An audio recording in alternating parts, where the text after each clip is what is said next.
നമസ്കാരം. ഷെക്കേന ന്യൂസിൻ്റെ സ്പെഷ്യൽ ചർച്ചാ പ്രോഗ്രാമിലേക്ക് എല്ലാ പ്രിയപ്പെട്ട പ്രേക്ഷകർക്കും സ്വാഗതം. 2023 ഒക്ടോബർ 7 ക്രൂര വന്യമൃഗങ്ങളെ പോലും ലജ്ജിപ്പിക്കുന്ന രീതിയിലാണ് ഹമാസ് എന്ന ആ മനുഷ്യ പിശാചുക്കൾ ഇസ്രായേലിന് നേർക്ക് അതിക്രമം അഴിച്ചുവിട്ടത്. അതിക്രൂരമായിട്ടാണ്. അതിക്രൂരം എന്നതിനേക്കാൾ ഉപരി അതിക്കുമേൽ എന്തെങ്കിലും വാക്കുണ്ടെങ്കിൽ അങ്ങനെ തന്നെ നമുക്ക് വിശേഷിപ്പിക്കാൻ സാധിക്കും. അതിക്രൂരമായിട്ടാണ്, പൈശാചികമായിട്ട് തന്നെയാണ് ഇസ്രായേലിലെ സാധാരണക്കാരായിട്ടുള്ള പിഞ്ചു കുഞ്ഞുങ്ങൾ ഉൾപ്പെടെ, സ്ത്രീകൾ ഉൾപ്പെടെ, വൃദ്ധർ ഉൾപ്പെടെയുള്ള സാധാരണക്കാരായിട്ടുള്ള ജനങ്ങളെ അന്ന് ആ ഭീകരർ പിച്ചു ചീന്തിയത്. അതിന് ശേഷം വലിയ നിർണായകമായിട്ടുള്ള സംഭവവികാസങ്ങൾ തന്നെയാണ് മധ്യപൂർവേഷ്യയിൽ നടന്നുകൊണ്ടിരിക്കുന്നത്. ഇസ്രായേൽ ഹമാസ് ഭീകരർക്ക് അതിന് തക്കതായിട്ടുള്ള മറുപടി കൊടുത്തപ്പോൾ ഇസ്രായേലിന് നേർക്ക് മെക്കിട്ട് കയറാനുള്ള വ്യഗ്രതയിലാണ് ഇവിടുത്തെ പല ലോക രാഷ്ട്രീയ നേതാക്കളും ലോക രാജ്യങ്ങളിലെ തലവന്മാരും പല രാഷ്ട്രീയ സംഘടനകളിലെ പ്രതിനിധികളുമൊക്കെ. വലിയ രീതിയിലുള്ള ഒരു മാറ്റങ്ങൾക്ക് 2023 ഒക്ടോബർ 7 വഴിവെച്ചു എന്ന് തന്നെ നമുക്ക് പറയാൻ സാധിക്കും. അതോടൊപ്പം തന്നെ ഈ ഹമാസ് ഭീകരരെ ന്യായീകരിക്കുന്ന വലിയ രീതിയിലുള്ള ക്യാമ്പയിനൊക്കെ നമുക്ക് കാണാൻ സാധിക്കും. ഇത്രത്തോളം അതിക്രൂരമായിട്ടുള്ള അതിക്രമം അഴിച്ചുവിട്ട ഹമാസ് ഭീകരരെ ആനപ്പുറത്തേറ്റുന്ന ചില കാഴ്ചകളും ഇങ്ങ് കേരളത്തിൽ നമുക്ക് കാണാൻ സാധിക്കുന്നുണ്ട്. തീർച്ചയായിട്ടും ഈ 2023 ഒക്ടോബർ 7 ഇസ്രായേലിൽ സൃഷ്ടിച്ച ഒരു ഇമ്പാക്റ്റ്, ഒപ്പം തന്നെ അത് മധ്യപൂർവേഷ്യയിൽ സൃഷ്ടിച്ച ഒരു ഇമ്പാക്റ്റ്, ലോകത്താകമാനം സൃഷ്ടിച്ച ഇമ്പാക്റ്റ്, ഒപ്പം ഈ ഫ്രീ പാലസ്തീൻ എന്ന് പറയുന്ന ആ ഒരു മുദ്രാവാക്യത്തിന്, ആ ക്യാമ്പയിന് പിന്നിലെ ഒരു അജണ്ട, ഇത്തരം വിഷയങ്ങൾ തുറന്നു കാട്ടുകയാണ്. ഇതിനെ സംബന്ധിച്ചുള്ള വളരെ നിർണായകമായിട്ടുള്ള ചില വെളിപ്പെടുത്തലുകൾ നടത്തുകയാണ് ഇന്നത്തെ ഈ ഒരു പ്രത്യേക പ്രോഗ്രാമിലൂടെ. അതിനായി ഇന്ന് നമ്മോടൊപ്പമുള്ളത് ഇസ്രായേലിൽ വർഷങ്ങളായി ജോലി ചെയ്യുന്ന നമ്മുടെ പ്രിയപ്പെട്ട മലയാളി സഹോദരങ്ങളുണ്ട്. ഹൈഫയിൽ നിന്നും ശ്രീമതി ഷൈനി ബാബു നമ്മോടൊപ്പം ചേരുന്നു. ഒപ്പം തന്നെ കിർമൈഗാത്ത് സദേൺ പാർട്ടാണ്, ഇസ്രായേലിൻ്റെ സദേൺ പാർട്ടിലുള്ള ആ ഒരു പ്രദേശത്ത് നിന്നും സബിത ബേബി നമ്മോടൊപ്പം ഈ ഒരു ചർച്ചയിൽ പങ്കെടുക്കുന്നു. ലബനോൻ അതിർത്തി മേഖലയിൽ നിന്നും ഡെയ്സി ജോസഫ് ഷാജു ചേരുന്നു. ഒപ്പം തന്നെ ജെറുസലേത്തിൽ നിന്നും ഡാരിസ് അഗസ്റ്റിൻ നമ്മോടൊപ്പം ഈ ഒരു ചർച്ചയിൽ പങ്കെടുക്കുകയാണ്. ആദ്യമേ തന്നെ ഈ ഒരു ചർച്ചയിലേക്ക് കടക്കുന്നതിന് മുമ്പ് ആ ഒക്ടോബർ 7 2023 ഒക്ടോബർ 7 ആ കൊടും ഭീകരതയ്ക്ക്, ഇസ്ലാമിക കൊടും ഭീകരതയ്ക്ക് ഇരയായി മാറിയിട്ടുള്ള എല്ലാ സാധാരണക്കാരായിട്ടുള്ള ജനങ്ങൾക്കും ഐക്യദാർഢ്യം അറിയിക്കുന്നു. ഇപ്പോഴും ഹമാസിൻ്റെ തടവറയിൽ കഴിയുന്ന ആ ബന്ദികൾക്ക് ഐക്യദാർഢ്യം അറിയിക്കുന്നു. അവരുടെ പാവന സ്മരണകൾക്ക് മുന്നിൽ ശിരസ് നമിച്ചുകൊണ്ട്, ഇസ്രായേലിന് ഐക്യദാർഢ്യം അറിയിച്ചുകൊണ്ട് തന്നെ ഈ ചർച്ചയിലേക്ക് കടക്കുകയാണ്. ആദ്യമേ തന്നെ ശ്രീമതി ഷൈനി ബാബു, ഈ ഒരു ആക്രമണം നടന്ന ആ ഒരു കാലഘട്ടം മുതൽ തന്നെ എന്താണ് യഥാർത്ഥത്തിൽ ആ ഇസ്രായേലിൽ നടക്കുന്നത് എന്നത് വളരെ കൃത്യമായിട്ടും ലോകത്തോട് വിളിച്ചു പറഞ്ഞ വ്യക്തിത്വം കൂടിയാണ് അങ്ങ്. നിലവിൽ ഇസ്രായേലിലെ ഒരു സ്ഥിതിഗതികൾ അങ്ങൊന്ന് പങ്കുവയ്ക്കാമോ? എനിക്കൊന്ന് വളരെ നിർണായകമായിട്ടൊരു ഘട്ടത്തിലേക്ക് മധ്യപൂർവേഷ്യയിലെ സംഭവവികാസങ്ങൾ മാറുകയാണ് ഈ ഒരു 2ാം വാർഷികത്തോട് നാം അടുക്കുമ്പോൾ. ശ്രീമതി ഷൈനി ബാബു. നമസ്കാരം. 2023 ഒക്ടോബർ 7 തൊട്ട് ഇന്ന് ഈ ഒരു ദിവസത്തിൽ എത്തി നിൽക്കുമ്പോൾ നിലവിലത്തെ ഇസ്രായേലിലെ സിറ്റുവേഷൻ എന്ന് പറഞ്ഞാൽ, ഇസ്രായേലിനെ സംബന്ധിച്ചിടത്തോളം, ജൂതന്മാരെ സംബന്ധിച്ചിടത്തോളം അവർക്കിതൊരു പ്രോബ്ലമാറ്റിക് എന്നുള്ള അതിൽ നിന്ന് അവരുടെ ജീവിതമാണിത്. അവർക്ക് ഇതാണ് ജീവിതം. അപ്പോൾ അവർ ഈ ഒരു സിറ്റുവേഷനുമായിട്ട് ഓൾറെഡി അഡ്ജസ്റ്റ് ആയ ഒരു സിറ്റുവേഷനിലൂടെയാണ് നമ്മൾ കടന്നു പോകുന്നത്. നമ്മളതാണ് ഇവിടെ കണ്ടുകൊണ്ടിരിക്കുന്നതും. കാരണം ജൂതന്മാരെ സംബന്ധിച്ചിടത്തോളം തുടക്കം മുതൽ ഈ ഒരു സമയം വരെയും കഷ്ടപ്പാടുകളിലൂടെ കടന്നുപോയ ചരിത്രമാണ് അവർക്കുള്ളത്. ആ ഒരു ഹിസ്റ്ററിയാണ് അവർക്കുള്ളത്. അവർക്കറിയാം ഇതാണ് അവരുടെ ജീവിതം എന്നുള്ളത്. നമുക്കെല്ലാവർക്കും അറിയാം, നമ്മുടെ നാട്ടിൽ കുഞ്ഞു മക്കൾ ഉണ്ടാകുമ്പോൾ, അല്ലെങ്കിൽ അവർ പിച്ച വെച്ച് നടക്കുമ്പോൾ അവരെ നടക്കാൻ പഠിപ്പിക്കുന്നു, അല്ലെങ്കിൽ മറ്റുള്ള കാര്യങ്ങൾ പഠിപ്പിക്കുമ്പോൾ ഇവിടെയുള്ള കുഞ്ഞു മക്കളെ ഏറ്റവും ആദ്യം സേഫ്റ്റി റൂമിലേക്ക് പോകേണ്ട ആ ഒരു ഇൻസ്ട്രക്ഷൻ പഠിപ്പിക്കേണ്ട ഒരു അവസ്ഥയിൽ കൂടിയാണ് ജൂതന്മാർ ഇവിടെ ജീവിക്കുന്നത്. അപ്പോൾ കുഞ്ഞു മക്കൾക്ക് പോലും ജനിച്ചു വീണ് ആ ഒരു പ്രായപൂർത്തിയാവുന്നതിന് മുമ്പ് തന്നെ കാര്യങ്ങളെല്ലാം മനസ്സിലാവുന്ന ആ ഒരു പ്രായത്തിലേക്ക് വരുമ്പോൾ തന്നെ എന്താണ് ഒരു ജൂതന്റെ ജീവിതം എന്നുള്ളത് മനസ്സിലാക്കി വളർന്നു വരുന്ന ഒരു തലമുറയാണ് ജൂത സമൂഹം എന്ന് പറയുന്നത്. അപ്പോൾ ഇപ്പോഴത്തെ നിലവിലത്തെ സിറ്റുവേഷനുമായിട്ട് അവർ ഓൾറെഡി യൂസ്ഡായി, അവർക്കറിയാം ഇതാണ് അവരുടെ ജീവിതം എന്നുള്ളത്. അതുകൊണ്ട് തന്നെ നിലവിൽ ഇസ്രായേലിലെ ജീവിതം സുഗമമായി തന്നെ പോകുന്നു. എല്ലാ കാര്യങ്ങളും നോർമലായി തന്നെ പോകുന്നു. ഇപ്പോഴത്തെ നിലവിൽ നമ്മൾ ജൂതന്മാരുടെ പുതുവർഷ ആഘോഷം കഴിഞ്ഞു നിൽക്കുന്ന സമയമാണ്. പുതുവർഷ ആഘോഷങ്ങളായിരുന്നു കഴിഞ്ഞ ആഴ്ച. അതിനുശേഷം പ്രായശ്ചിത്ത ദിനത്തിന്റെ ഒരു ദിവസം കടന്നുപോയി, പ്രാർത്ഥനയുടേതായ ഒരു ദിവസം കടന്നുപോയി. ഈ ദിവസങ്ങളിലൊക്കെ എല്ലാ വീടുകളിലും തന്നെ സാധാരണ വർഷങ്ങളിൽ അവർ പുതുവർഷം ആഘോഷിക്കുന്നത് പോലെ തന്നെ കുടുംബങ്ങളിലുള്ള കൂട്ടായ്മകളും അവരുടെ ഡിന്നറും അവരുടെ ആഘോഷങ്ങളും സിനഗോഗിലെ പ്രാർത്ഥനകളും എല്ലാം വളരെ നോർമലായിട്ട് മുൻപ് വർഷങ്ങളിൽ നടന്നതുപോലെ തന്നെ നടന്നുപോയി.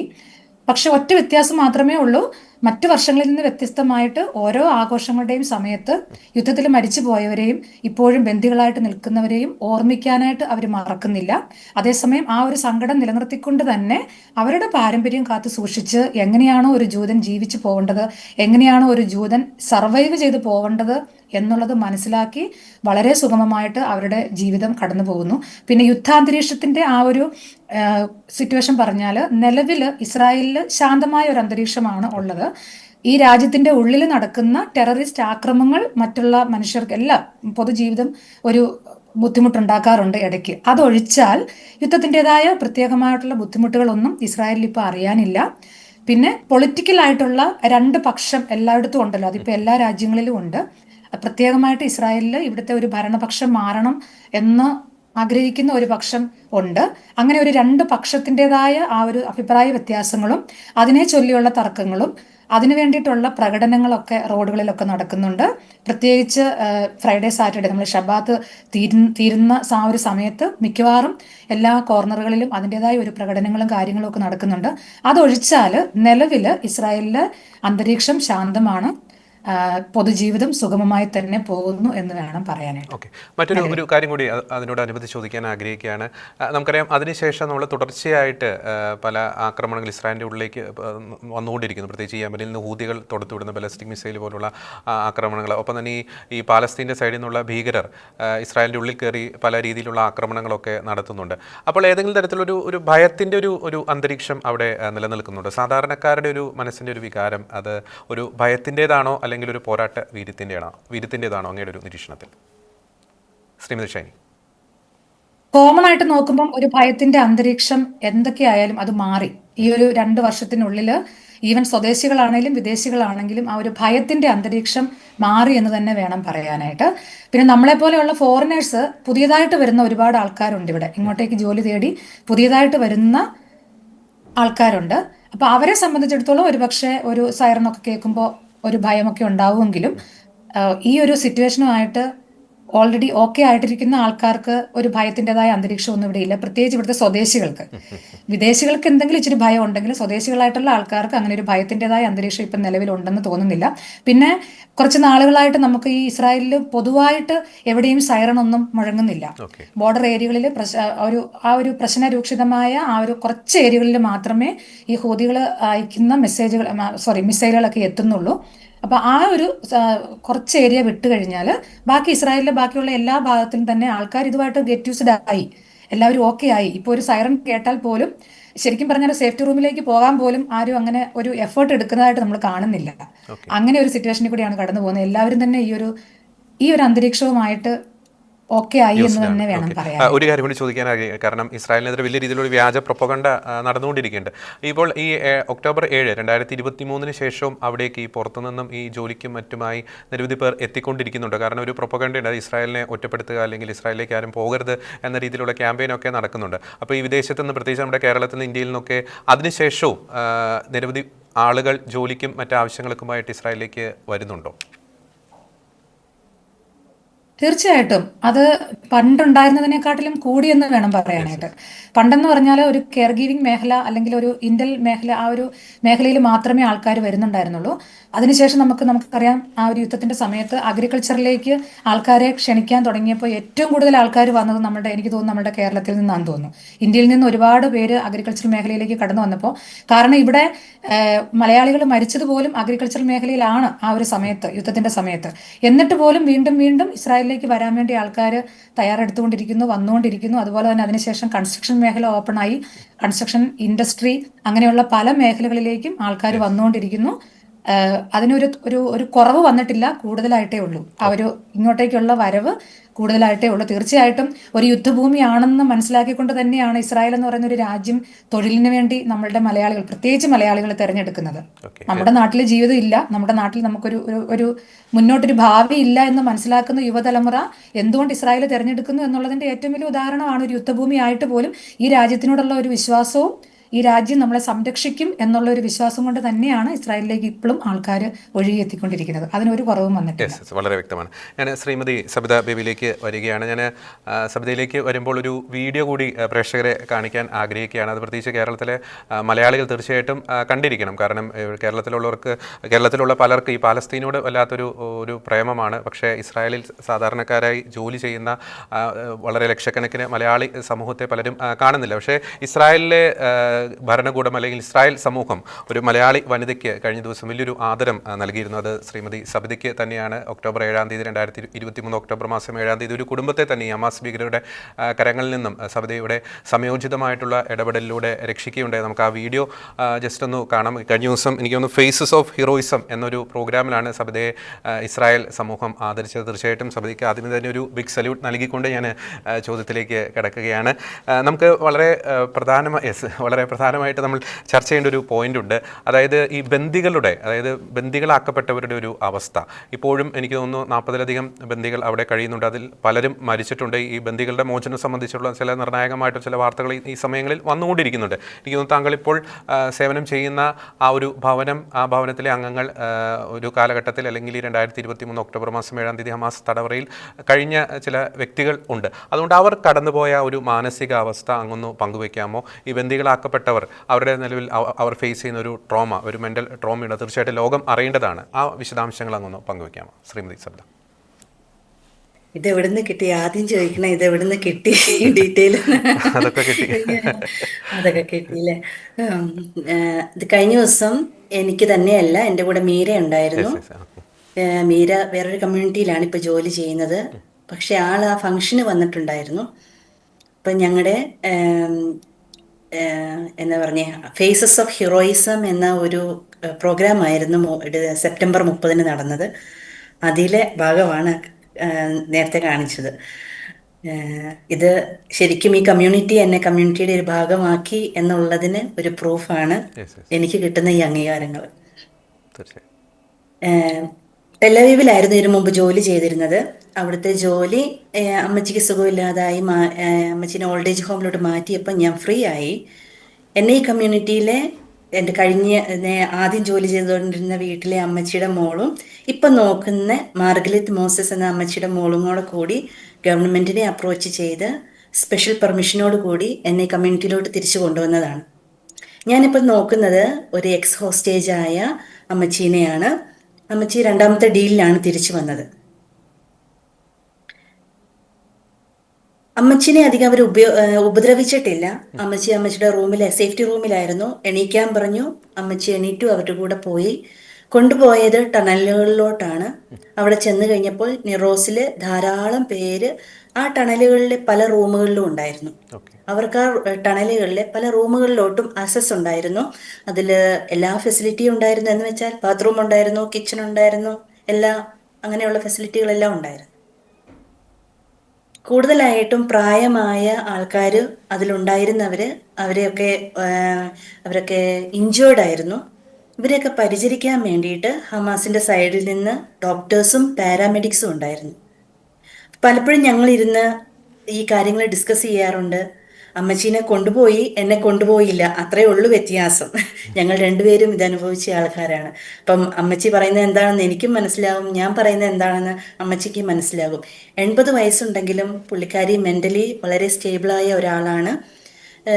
ചില ആരോഗ്യ പ്രശ്നങ്ങൾ കൊണ്ട് തന്നെ ആയത് കാരണം ഒരു കമ്പനിയായിട്ടാണ് ഇപ്പം ഞാനിവിടെ ഉള്ളത്. ഏറ്റവും ഇതുള്ളത് പരിചരണമല്ല, കൂടുതലും ഒരു കമ്പനി കൊടുക്കുക, കൂടെ ഇരുന്ന് വർത്താനം പറയുക, പുറത്തു പോവുക, ഞങ്ങളൊന്നിച്ച് TV കാണുക, സിനിമ കാണുക, അതൊക്കെയാണ് ഞങ്ങളുടെ ഡ്യൂട്ടികൾ. അമ്മച്ചി ഇതിൻ്റെ ഉള്ളിൽ പോയ സമയത്ത് ഞാൻ പറഞ്ഞു, ധാരാളം എൽഡർലി ആയ ജൂതന്മാർ അമ്മച്ചിയുടെ കൂടെ ഉണ്ടായിരുന്നു. അവരിൽ ഒത്തിരി പേര് വൂണ്ടഡ് ആയിരുന്നു. ഇവരെയൊക്കെ ശുശ്രൂഷിക്കാൻ വേണ്ടി വന്ന ആൾക്കാർ, ഡോക്ടേഴ്സും പാരാമെഡിക്സും ഒക്കെ ആയ ആൾക്കാരുടെ അടുത്ത് അമ്മച്ചിക്ക് അത്യാവശ്യം കമ്മ്യൂണിക്കേഷൻ ചെയ്യാനുള്ള എബിലിറ്റി ഉള്ള കാരണം കാരണം ലാംഗ്വേജ്, അവരോട് ചോദിച്ചു, നിങ്ങൾ ഇത്രയും എഡ്യൂക്കേറ്റഡ് അല്ലേ, നിങ്ങൾ എന്തിനാണ് ഈ ജോലി ചെയ്യുന്നത് എന്ന് ചോദിച്ചപ്പം ഇവർ പറഞ്ഞത്, ഹമാസ് ആണ് ഞങ്ങളെ എഡ്യൂക്കേറ്റ് ചെയ്തത്, അവരാണ് ഞങ്ങളെ എഡ്യൂക്കേറ്റ് ആകാനുള്ള പണം ഇൻവെസ്റ്റ് ചെയ്തത്. അപ്പം ഞങ്ങൾക്ക് അവിടെ വേറൊരു ഓപ്ഷൻ ഇല്ല. കാരണം അവർക്ക് അത് വേണ്ടെങ്കിൽ കൂടി അവരവിടെ ഫോഴ്സ്ഫുള്ളി ആ ജോലി ചെയ്യാനായിട്ട് അതിൽ ഇൻവോൾവ് ആയിരുന്നു. എന്ന് വെച്ചാൽ ഹമാസ് ഇത് പെട്ടെന്ന് നടത്തിയ ഒരു ആക്രമണമോ അങ്ങനെ ഒരു എന്നാ പറഞ്ഞ പെട്ടെന്ന് അവർക്ക് ഇസ്രായേലിനോട് പേടി തോന്നി ഉണ്ടായ ഒരു സംഭവമല്ല. ഇതിനു മുമ്പ് തന്നെ അവരിതിനെക്കുറിച്ച് പ്ലാൻ ചെയ്തിരുന്നു. ഒരു ഡോക്ടർ ആകണമെങ്കിൽ നമുക്കറിയാം എത്രത്തോളം പ്രോസസ്സും എത്രത്തോളം പഠനവും കാര്യങ്ങളും ഒക്കെ ഉണ്ടെന്നുള്ളത് അറിയാം. അപ്പം അത്രയും വർഷങ്ങളോളം ഇവർ അതിനു വേണ്ടി പുറകിൽ പ്രയത്നിച്ചിട്ടാണ് ഈ ഒക്ടോബർ 7 എന്ന ഒരു ദിവസം അവര് ആസൂത്രണം ചെയ്തത്. അതുപോലെ തന്നെ ആ ടണലുകൾ അമ്മച്ചി പറഞ്ഞു എത്ര വൃത്തിയായിട്ടാണ് ആ ടണലുകൾ ഉണ്ടാക്കിയിരിക്കുന്നത്. പല സമയങ്ങളിലും അമ്മച്ചീനെയും അമ്മച്ചിയുടെ കൂടെ ഉണ്ടായിരുന്നവരെയും 5 നിലകൾ അണ്ടർഗ്രൗണ്ട് വരെ 5 നില അണ്ടർഗ്രൗണ്ട് വരെ ഇവരെ കൊണ്ടുപോയ സമയങ്ങളുണ്ട്. ആ സമയങ്ങൾ അവിടെയെല്ലാം പോകാൻ ചിലപ്പോൾ ലിഫ്റ്റുകൾ ഉണ്ടായിരുന്നു, അവിടെയെല്ലാം ഇലക്ട്രിസിറ്റി ഫെസിലിറ്റികൾ ഉണ്ടായിരുന്നു. അങ്ങനെയുള്ള എല്ലാ കാര്യങ്ങളും ഉള്ള ഒരു സജ്ജീകരണമാണ് അവർ ഈ വർഷങ്ങളോളം, ഞാൻ പറഞ്ഞു അവർക്ക് പെട്ടെന്നുണ്ടായ ഒരു ഇൻസ്റ്റിങ്ക്റ്റ് അല്ല അറ്റാക്ക് ചെയ്യുക എന്നുള്ളത്. വർഷങ്ങളോളം അവരത് പണിത്, കാരണം നമുക്കൊരു വീട് കൺസ്ട്രക്ട് ചെയ്യണമെങ്കിൽ എത്ര നാളെടുക്കുമെന്ന് നമുക്കറിയാം. അപ്പം അണ്ടർഗ്രൗണ്ടിലോട്ട് ഇത്ര നിലകളൊക്കെ പണിയണമെങ്കിൽ എത്രത്തോളം എഫേർട്ട് അവരെടുത്തിട്ടുണ്ടാവും ഈ ഒരു കാര്യം ഈ ഒക്ടോബർ 7 ആസൂത്രണം ചെയ്യണമെങ്കിൽ. അപ്പൊ അമ്മച്ചി ഇങ്ങനെ അതിന്റെ ഇടയ്ക്ക് ഇവരെ ഓരോ സ്ഥലങ്ങളിലോട്ട് മാറ്റുന്ന കാര്യങ്ങളും അമ്മച്ചിയുടെ കൂടെ ഉണ്ടായിരുന്ന് ആണുങ്ങളായ എൽഡർലി ആൾക്കാർക്ക് ധാരാളം ഇഞ്ചുറീസ് ഉണ്ടായിരുന്നു. കാരണം എതിർത്തവരെ അവർ കൂടുതൽ ഉപദ്രവിച്ചു. അതാണ് അവിടെ ഉണ്ടായത്. അവരെയൊക്കെ കുളിപ്പിക്കാനും ബാത്റൂമിൽ കൊണ്ടുപോകാനും കാരണം നടക്കാൻ പോലും പറ്റാത്ത അവസ്ഥയിൽ അവരെ ഒന്ന് സപ്പോർട്ട് ചെയ്യാൻ അമ്മച്ചി പറഞ്ഞു ഞാൻ മുമ്പിൽ നിൽക്കും, അവരെൻ്റെ തോളെ പിടിക്കും, അതിൻ്റെ തോളിൽ അടുത്തയാൾ പിടിക്കും. അപ്പം മെല്ലെ മെല്ലെ മെല്ലെ മെല്ലെ ഇങ്ങനെ കൊണ്ടുപോകും. അവിടെ കൊണ്ടുപോയി ഒരാളെ ഉള്ളിൽ കയറ്റി ഇരുത്തും, ബാക്കിയുള്ളവർ അവിടെ നിൽക്കും. അടുത്തയാൾ കഴിഞ്ഞ് കഴിയുമ്പോൾ മെല്ലെ അവിടെ ഇരുത്തി ഉള്ള വെള്ളം കൊണ്ട് മെല്ലെ കോരി ഒഴിച്ച് കുളിപ്പിക്കും. 80 വയസ്സുള്ള ഒരാളാണ് ഇത് ചെയ്യുന്നതെന്ന് ഓർക്കണം. അവിടെ ഇരുന്ന് അത് എല്ലാം തോർത്തി കൊടുത്ത്, ആണുങ്ങളാണ് അപ്പം അവരുടെ പ്രൈവസി മാനിക്കണം. ഇസ്രായേൽ എന്നൊരു രാജ്യം നമ്മുടെ പ്രൈവസിയൊക്കെ ധാരാളം മാനിക്കുന്ന ആൾക്കാരാണ്, നമ്മുടെ സെക്ഷുവാലിറ്റി മാനിക്കുന്ന ഒരാൾക്കാരാണ്. അപ്പം ഇതെല്ലാം റെസ്പെക്ട് ചെയ്തുകൊണ്ട് വേണം ചെയ്യാനായിട്ട്. അവിടുന്ന് മെല്ലെ എണീപ്പിച്ച് കൊണ്ടുവരിക, ഡ്രസ്സ് ചെയ്യുക, മെഡിസിൻസ് കൊണ്ടുവരാൻ അവരോട് പറയുക. അപ്പം അമ്മച്ചി ഇച്ചിരി കൂടെ എന്നാ പറഞ്ഞ അതിനെ അവരെ ഡിഫെൻഡ് ചെയ്യാതെ പുള്ളിക്കാരി അവരിൽ ഒരാളായിട്ട് നിന്നുകൊണ്ട് അവരുടെ വളരെ ഫ്രണ്ട്ലി ആയിട്ട്, ഹമാസിന്റെ ആൾക്കാരുടെ കൂടെയാണ് ഞാൻ പറയുന്നത്, വളരെ ഫ്രണ്ട്ലി ആയിട്ട് നിന്നുകൊണ്ടാണ് അമ്മച്ചിയുടെ കൂടെ ഉണ്ടായിരുന്ന ആൾക്കാർക്ക് വേണ്ടി അമ്മച്ചി സഹായം ചെയ്തു കൊടുത്തത്. പുള്ളിക്കാരി അത് കഴിഞ്ഞ്, കാരണം അവിടെ ഉണ്ടായിരുന്ന സമയത്തൊക്കെ അവർ വളരെ എന്നാ പറഞ്ഞാൽ അവരുടെ സ്പിരിറ്റ് ഒരിക്കലും താഴ്ന്നു പോകാതിരിക്കാൻ വേണ്ടി അവർ വളരെ ആക്റ്റീവായിട്ട് പല കാര്യങ്ങളും പറയുമായിരുന്നു. പഴയ കാര്യങ്ങൾ അവർ ചെയ്തിട്ടുള്ള പല ഇൻസിഡൻസും അവർ റിപ്പീറ്റ് ചെയ്യുമായിരുന്നു. അങ്ങനെയൊക്കെയാണ് അവർ വന്നത്. തിരിച്ചു വരുന്ന സമയത്ത് അവർക്ക് വലിയ ഇരുമ്പ് ഗോണിപ്പടികൾ കയറേണ്ടി വന്നിട്ടുണ്ട്. അപ്പം സാധാരണ ഇത് കഴിഞ്ഞ് അടുത്തയിലോട്ട് കയറുമ്പോൾ ഉള്ള ഗ്യാപ്പിനേക്കാളും കൂടുതലായിരുന്നു ഇതിലുള്ള ഗ്യാപ്പുകൾ. അപ്പം ഇവർക്ക് അത്രയും ക്ലൈംബ് ചെയ്യാനുള്ള ബുദ്ധിമുട്ട് കാരണം അടുത്തയാൾ എന്ത് ചെയ്യും, ഇതിൻ്റെ ഇടയ്ക്ക് അവരെ സപ്പോർട്ട് ചെയ്തുകൊണ്ട് വെച്ചു കൊടുക്കും. അപ്പം മറ്റേ ആളുടെ ഇതിൽ ചവിട്ടിയിട്ടാണ് അടുത്ത സ്റ്റെപ്പിലോട്ട് ഇവർ കയറുന്നത്. അങ്ങനെയൊക്കെയുള്ള കുറേ കാര്യങ്ങളാണ് ഇവർക്ക് അതിൽ അനുഭവിക്കേണ്ടി വന്നിട്ടുള്ളത്. അമ്മച്ചി ഞാൻ പറഞ്ഞ രണ്ടാമത്തെ ഡീലിനാണ് തിരിച്ചു വന്നത്. പുള്ളിക്കാരിക്ക് അധികം അനുഭവിക്കേണ്ടി വന്നിട്ടില്ല, കാരണം പുള്ളിക്കാരി വളരെ ഫ്രണ്ട്ലി ആയിരുന്നു അവിടുത്തെ ആൾക്കാരുമായിട്ട്, ഇവരെ നോക്കാൻ ഏൽപ്പിച്ച റെപ്രസെൻറ്റേറ്റീവ്സുമായിട്ട്. ഫിസിക്കലി പുള്ളിക്കാരിക്ക് ഒരു ഇഞ്ചുറീസും സംഭവിച്ചിട്ടില്ല. പക്ഷെ അതിൻ്റെ പോയ കാര്യങ്ങൾ പുള്ളിക്കാരിനെ 9 മണിയായപ്പോൾ വീട്ടിൽ നിന്ന് കൊണ്ടുപോയതാണ്, രാവിലെ 9 മണിയായപ്പോൾ. അപ്പം ശരിക്കും എന്താണ് നടന്നതെന്നോ കാര്യങ്ങളൊന്നും പുള്ളിക്കാരനെ കൃത്യമായിട്ട് അറിയത്തില്ല. നേരെ കൊണ്ടുപോയി ടണലിലോട്ട് ആക്കുകയാണ് ചെയ്തത്. ഓക്കെ, ഇപ്പോൾ നമുക്കറിയാം ഇപ്പോൾ ഈ ബന്ദികൾ ആക്കപ്പെട്ട ഒരു ആ ടണലിനെ സംബന്ധിച്ച് മാത്രമല്ല ഈ യൂത്തായിട്ടുള്ളവരുടെയൊക്കെ പല പിക്ചേഴ്സൊക്കെ പുറത്തു വന്നിട്ടുണ്ട്. അതായത് നമ്മൾ ഈ ഹോളോകോസ്റ്റിനെയൊക്കെ അനുസ്മരിപ്പിക്കുന്ന രീതിയിൽ വെറും അസ്ഥികൂടങ്ങളായി മാറുന്ന ചില ചിത്രങ്ങൾ ചിലരെയൊക്കെ റിലീസ് ചെയ്യുന്ന ഒരു ഘട്ടത്തിലൊക്കെ നമുക്കറിയാം അവരുടെ മുൻകാലഘട്ടത്തിലെ അവരുടെ ചിത്രങ്ങൾ ഈ തടവറയിൽ കഴിഞ്ഞ ആ ഒരു സമയത്ത് അതിനെ റിലീസ് ചെയ്തതിന് ശേഷമുള്ള അവരുടെ ചിത്രങ്ങളൊക്കെ നാം കണ്ടതാണ്. അപ്പോൾ നമുക്ക് ഈ അമ്മച്ചിയുടെ കാര്യം മാത്രമല്ല, ഈ മറ്റ് ബന്ദികൾ അല്ലെങ്കിൽ പിന്നീട് റിലീസാക്കപ്പെട്ടവർ അവർ കടന്നു പോകുന്ന ഒരു മെൻ്റൽ ട്രോമയുണ്ടല്ലോ, അത് എത്രത്തോളം ഇവരുടെ പിന്നീടുള്ള ഒരു ജീവിതത്തെ ബാധിക്കാനുള്ള ഒരു സാധ്യതയുണ്ട്? കാരണം ചിലരൊക്കെ പ്രത്യേകിച്ച് സ്ത്രീകളായിട്ടുള്ള ഈ യൂത്തായിട്ടുള്ള ചിലരെയൊക്കെ പിടിച്ചുകൊണ്ട് പോയ ഒരു സാഹചര്യം, അവർ പിന്നീട് പങ്കുവെച്ച ചില അനുഭവങ്ങളൊക്കെ ഉണ്ട്. അതിക്രൂരമായിട്ട് പലരും പെരുമാറുന്നു, പ്രത്യേകിച്ച് അവരെ ഉപദ്രവിക്കാൻ ശ്രമിക്കുന്നു. അപ്പോൾ എത്രത്തോളം ഈ റിലീസ് ചെയ്തതിന് ശേഷം ഇവർക്ക് ഈ ഒരു ട്രോമയെ അതിജീവിക്കാൻ സാധിക്കും? ഇത് നമ്മൾ വിചാരിക്കുന്നതിലും അപ്പുറമാണ് ഇവർക്കുള്ള ട്രോമ എന്ന് പറയുന്നത്. 2 വർഷങ്ങൾ കഴിഞ്ഞിട്ട് പോലും ഇസ്രായേലിലെ ജനങ്ങൾ ഒക്ടോബർ 7-ന്റെ ആഘാതത്തിൽ നിന്ന് ഇതുവരെ പുറത്തു വന്നിട്ടില്ല. ഞാനിപ്പോൾ ആയിരിക്കുന്ന കമ്മ്യൂണിറ്റിയിൽ അന്നത്തെ ദിവസം ഒക്ടോബർ 7-ാം തീയതി 76 പേരെയാണ്, 400 പേരുള്ള ഒരു കമ്മ്യൂണിറ്റി ആയിരുന്നു ഞാൻ അടങ്ങുന്ന കമ്മ്യൂണിറ്റി. അതിൽ 76 പേരെയാണ് അന്ന് ബന്ദികളാക്കി കൊണ്ടുപോയത്. 40 പേരെ അന്നേ ദിവസം തന്നെ അവർ കൊന്നുകളഞ്ഞിരുന്നു.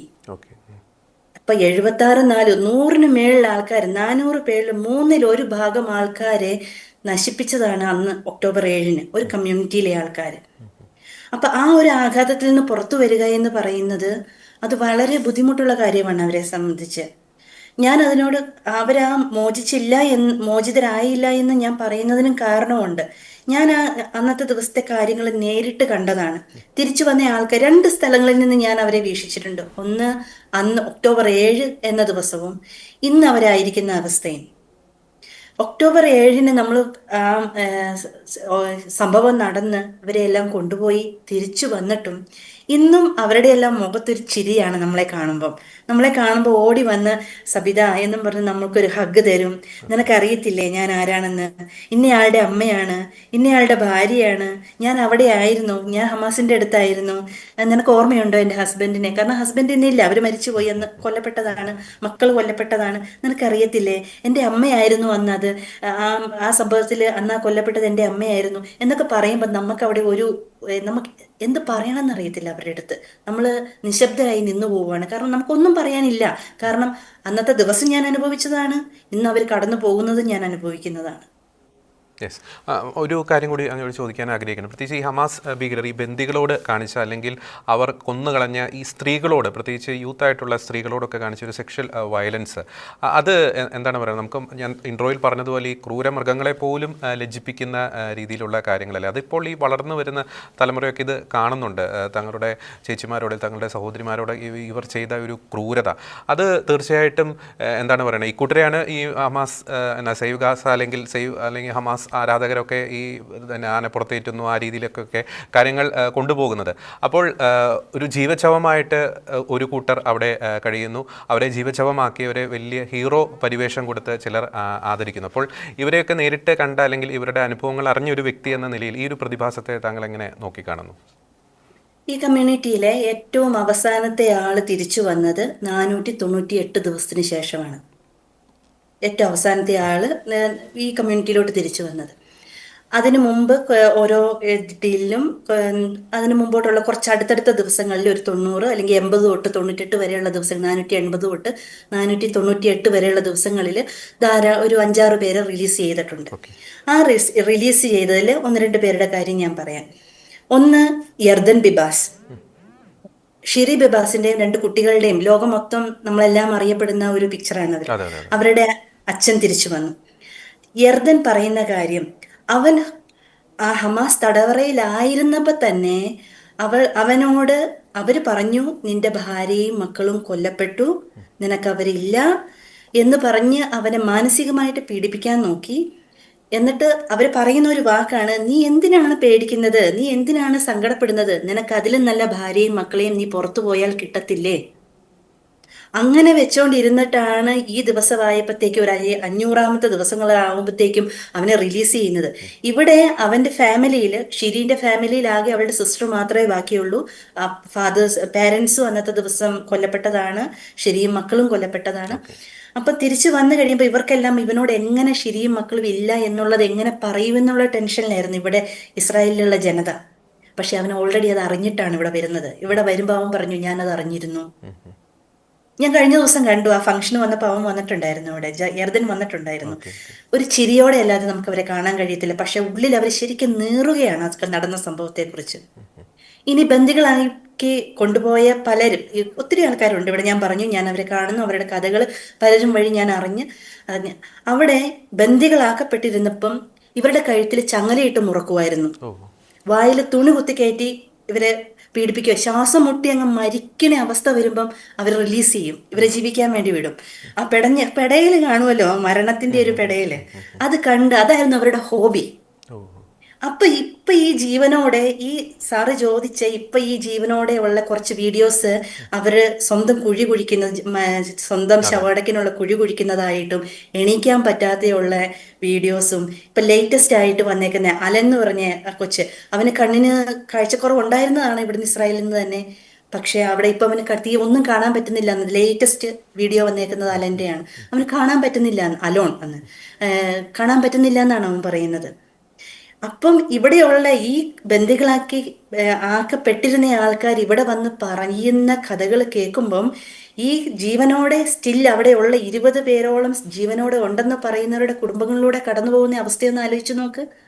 നമുക്ക് പോലും അത് ഓർക്കുമ്പം നമുക്ക് ഉൾക്കൊള്ളാൻ പറ്റുന്നില്ലെങ്കിൽ സ്വന്തക്കാരവിടെ ആയിരിക്കുമ്പോൾ എത്രത്തോളം അവർക്ക് ബുദ്ധിമുട്ടുണ്ട്. ഇവർക്ക് വേണ്ടിയാണ് നമ്മുടെ കേരളത്തില് സേവ് ഗാസ എന്നും പറഞ്ഞിറങ്ങുന്നത്. എന്തുകൊണ്ടാണ് ഈ സേവ് ഗാസ എന്ന് പറഞ്ഞിറങ്ങുന്ന ആൾക്കാര് നമ്മളുടെ നൈജീരിയയിലും സിറിയയിലും ഒക്കെ നടക്കുന്ന കാര്യങ്ങൾ കാണാതെ പോകുന്നത്? എന്തിനുമേ നമ്മൾ നൈജീരിയയിലും സിറിയയിലോട്ടൊക്കെ പോകണം? നമ്മുടെ കളമശ്ശേരിയിൽ നടന്നത് എന്താണ്? അതെ അതെ ഏറ്റവും അടുത്ത് അധികം താമസിയാതെ നമ്മുടെ വീടുകളിലോട്ട് ഈ സംഭവങ്ങൾ വരണ്ട എങ്കിൽ നമ്മൾ എല്ലാവരും ഇരുന്ന് പ്രവർത്തിക്കേണ്ടതുണ്ട്. തീർച്ചയായും. യെസ്. തീർച്ചയായും അത് എൻ്റെ ഒരു കൺസേൺ ആണ്. എനിക്ക് ഒന്നും ചെയ്യാൻ പറ്റത്തില്ല. ഞാനൊരു ഓഷ്യനിൽ ഒരു ഡ്രോപ്പ് പോലെയാണ്, ഒന്നും ചെയ്യാൻ പറ്റത്തില്ല. പക്ഷെ ഇതാണ് ലോകം. ഇതിനോട് കൂടെ ഞാൻ ഒന്നും കൂടെ ചേർക്കട്ടെ. സാറ് ചോദിച്ചായിരുന്നു അവിടെ ബന്ദികളാകപ്പെട്ട സ്ത്രീകളുടെ കാര്യം. അതെ അതെ അതെ അതെ അവരെ അവരെ കംപ്ലീറ്റ്ലി റേപ്പ് ചെയ്ത് ആണ് അവരിങ്ങോട്ട് വിട്ടേക്കുന്നത്. ഒരു തരത്തിലും, കാരണം അവർ സമൂഹത്തിലോട്ട് വരുമ്പം അവർ വെറുക്കപ്പെട്ടവരായിരിക്കണം. ഞാൻ സാറിനോട് പറഞ്ഞു, ഒരു തീവ്രവാദം എന്ന് പറയുന്നത് അല്ലെങ്കിൽ ഒരു വംശഹത്യ. എന്താണ് വംശഹത്യ?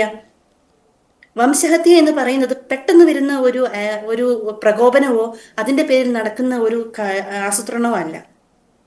കഴിഞ്ഞ ദിവസം നമ്മുടെ നാദിയ മുറൈൻ എന്ന് പറയുന്ന ഒരു ഇറാഖിലെ കൊച്ചോ എന്ന സ്ഥലത്ത് ജീവിച്ച ഒരു സ്ത്രീയുടെ അവസാനത്തെ പെൺകുട്ടി എന്ന് പറയുന്ന അവളുടെ കഥ ഞാൻ വായിച്ചു. ജസ്റ്റ് വായിച്ചു തീർന്നേ ഉള്ളൂ. എങ്ങനെയാണ് ISIS ഭീകരർ അവളെ തട്ടിക്കൊണ്ടുപോയതെന്നും അവിടുന്ന് അവളെ മതപരിവർത്തനം ചെയ്ത് ബലാത്സംഗത്തിന് ഇരയാക്കിയതും കൂട്ടബലാത്സംഗത്തിന് വേണ്ടി പറഞ്ഞു വിട്ടതെന്നും അവിടുന്ന് എങ്ങനെ അവൾ രക്ഷപ്പെട്ടു വന്നുവെന്നും അത് ലോകത്തോട് വിളിച്ചു പറഞ്ഞതെന്നുള്ള ഒരു കഥയാണത്. കഥയല്ല, അവളുടെ ജീവിതമാണത്. അത് തന്നെയാണ് ഹമാസും ചെയ്യുന്നത്. അപ്പം ഈ ടെറർ ഗ്രൂപ്പുകളുടെ എല്ലാം ഉദ്ദേശം ഇത് മാത്രമേ ഉള്ളൂ. അവർക്ക് ക്ലിയറായ ഒരു അജണ്ടയുണ്ട്. ഇത് പെട്ടെന്നുണ്ടാകുന്ന ഒരു കാര്യമല്ല.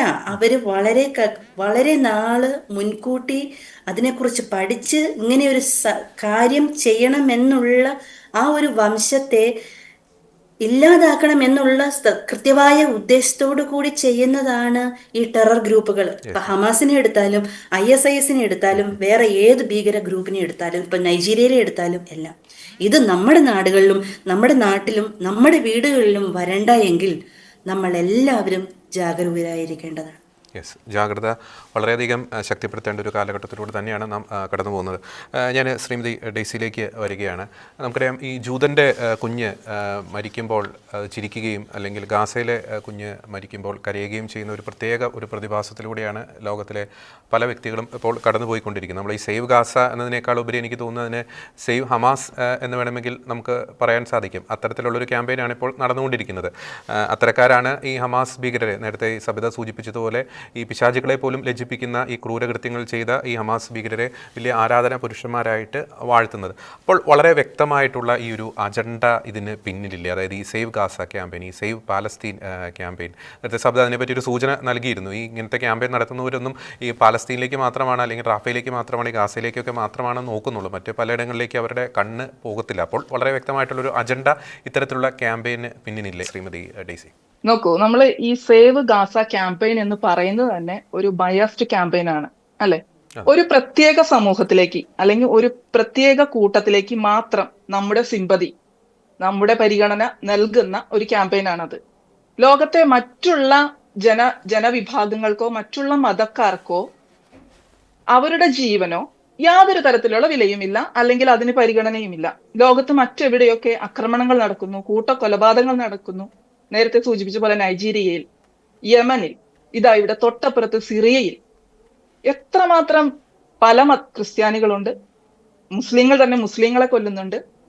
എത്തരത്തിലുള്ള കൊലപാതകങ്ങൾ നടന്നാലും ഒരു സേവ് നൈജീരിയ ക്യാമ്പയിൻ നമ്മൾ കാണുന്നില്ല, ഒരു സേവ് യമൻ ക്യാമ്പയിൻ നമ്മൾ കാണുന്നില്ല.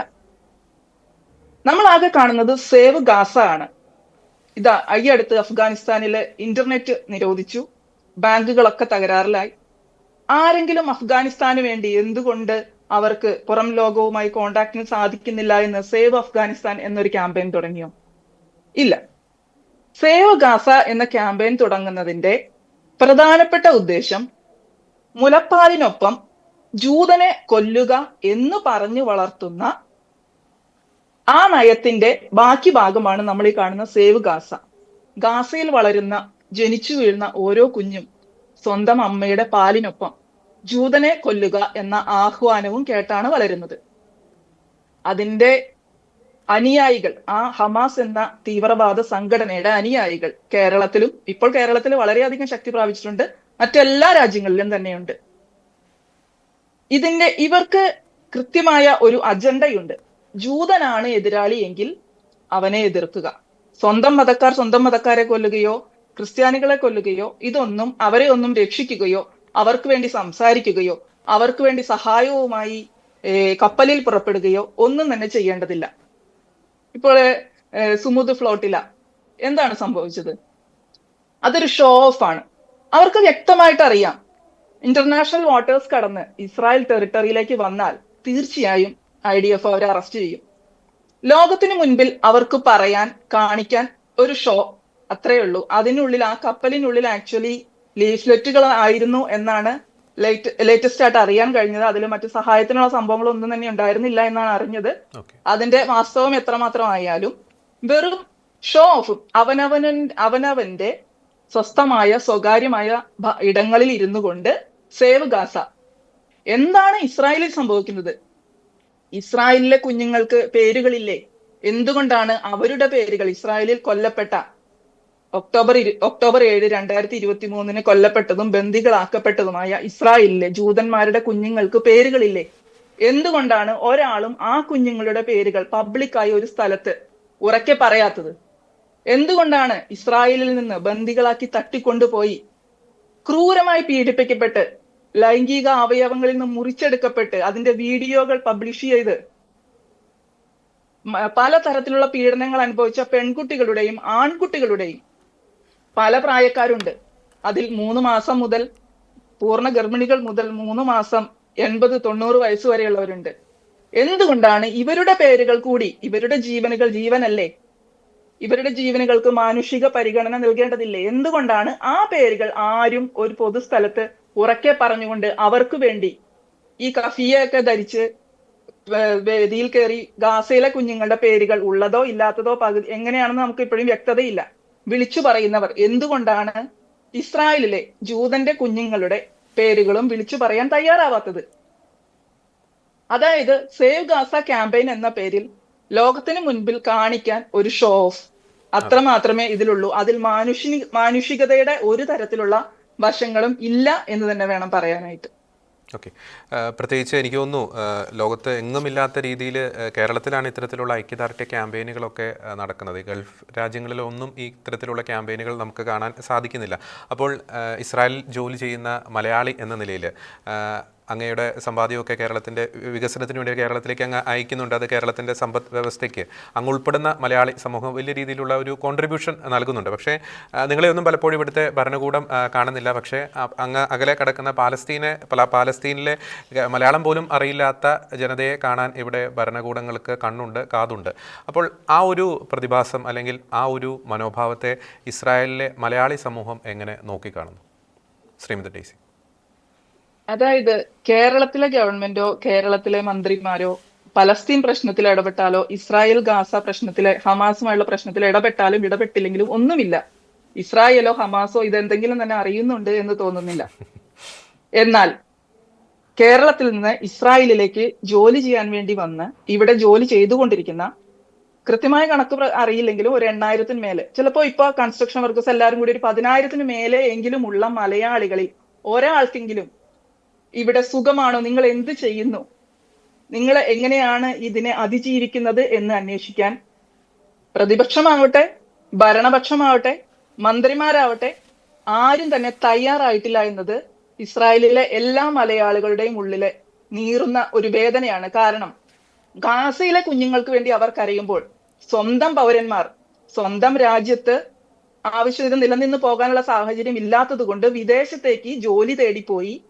അത് ഇസ്രായേൽ എന്ന രാജ്യമായി പോയത് ആരുടെയും തന്നെ തെറ്റല്ല. ഇസ്രായേൽ ഇവിടെ ജോലി ചെയ്യാൻ വരുന്നവർക്ക് നല്ല സാഹചര്യങ്ങൾ കൊടുക്കുന്നതും നല്ല ശമ്പളം കൊടുക്കുന്നതും സുരക്ഷിതത്വം നൽകുന്നതും ആരുടെയും തെറ്റല്ല.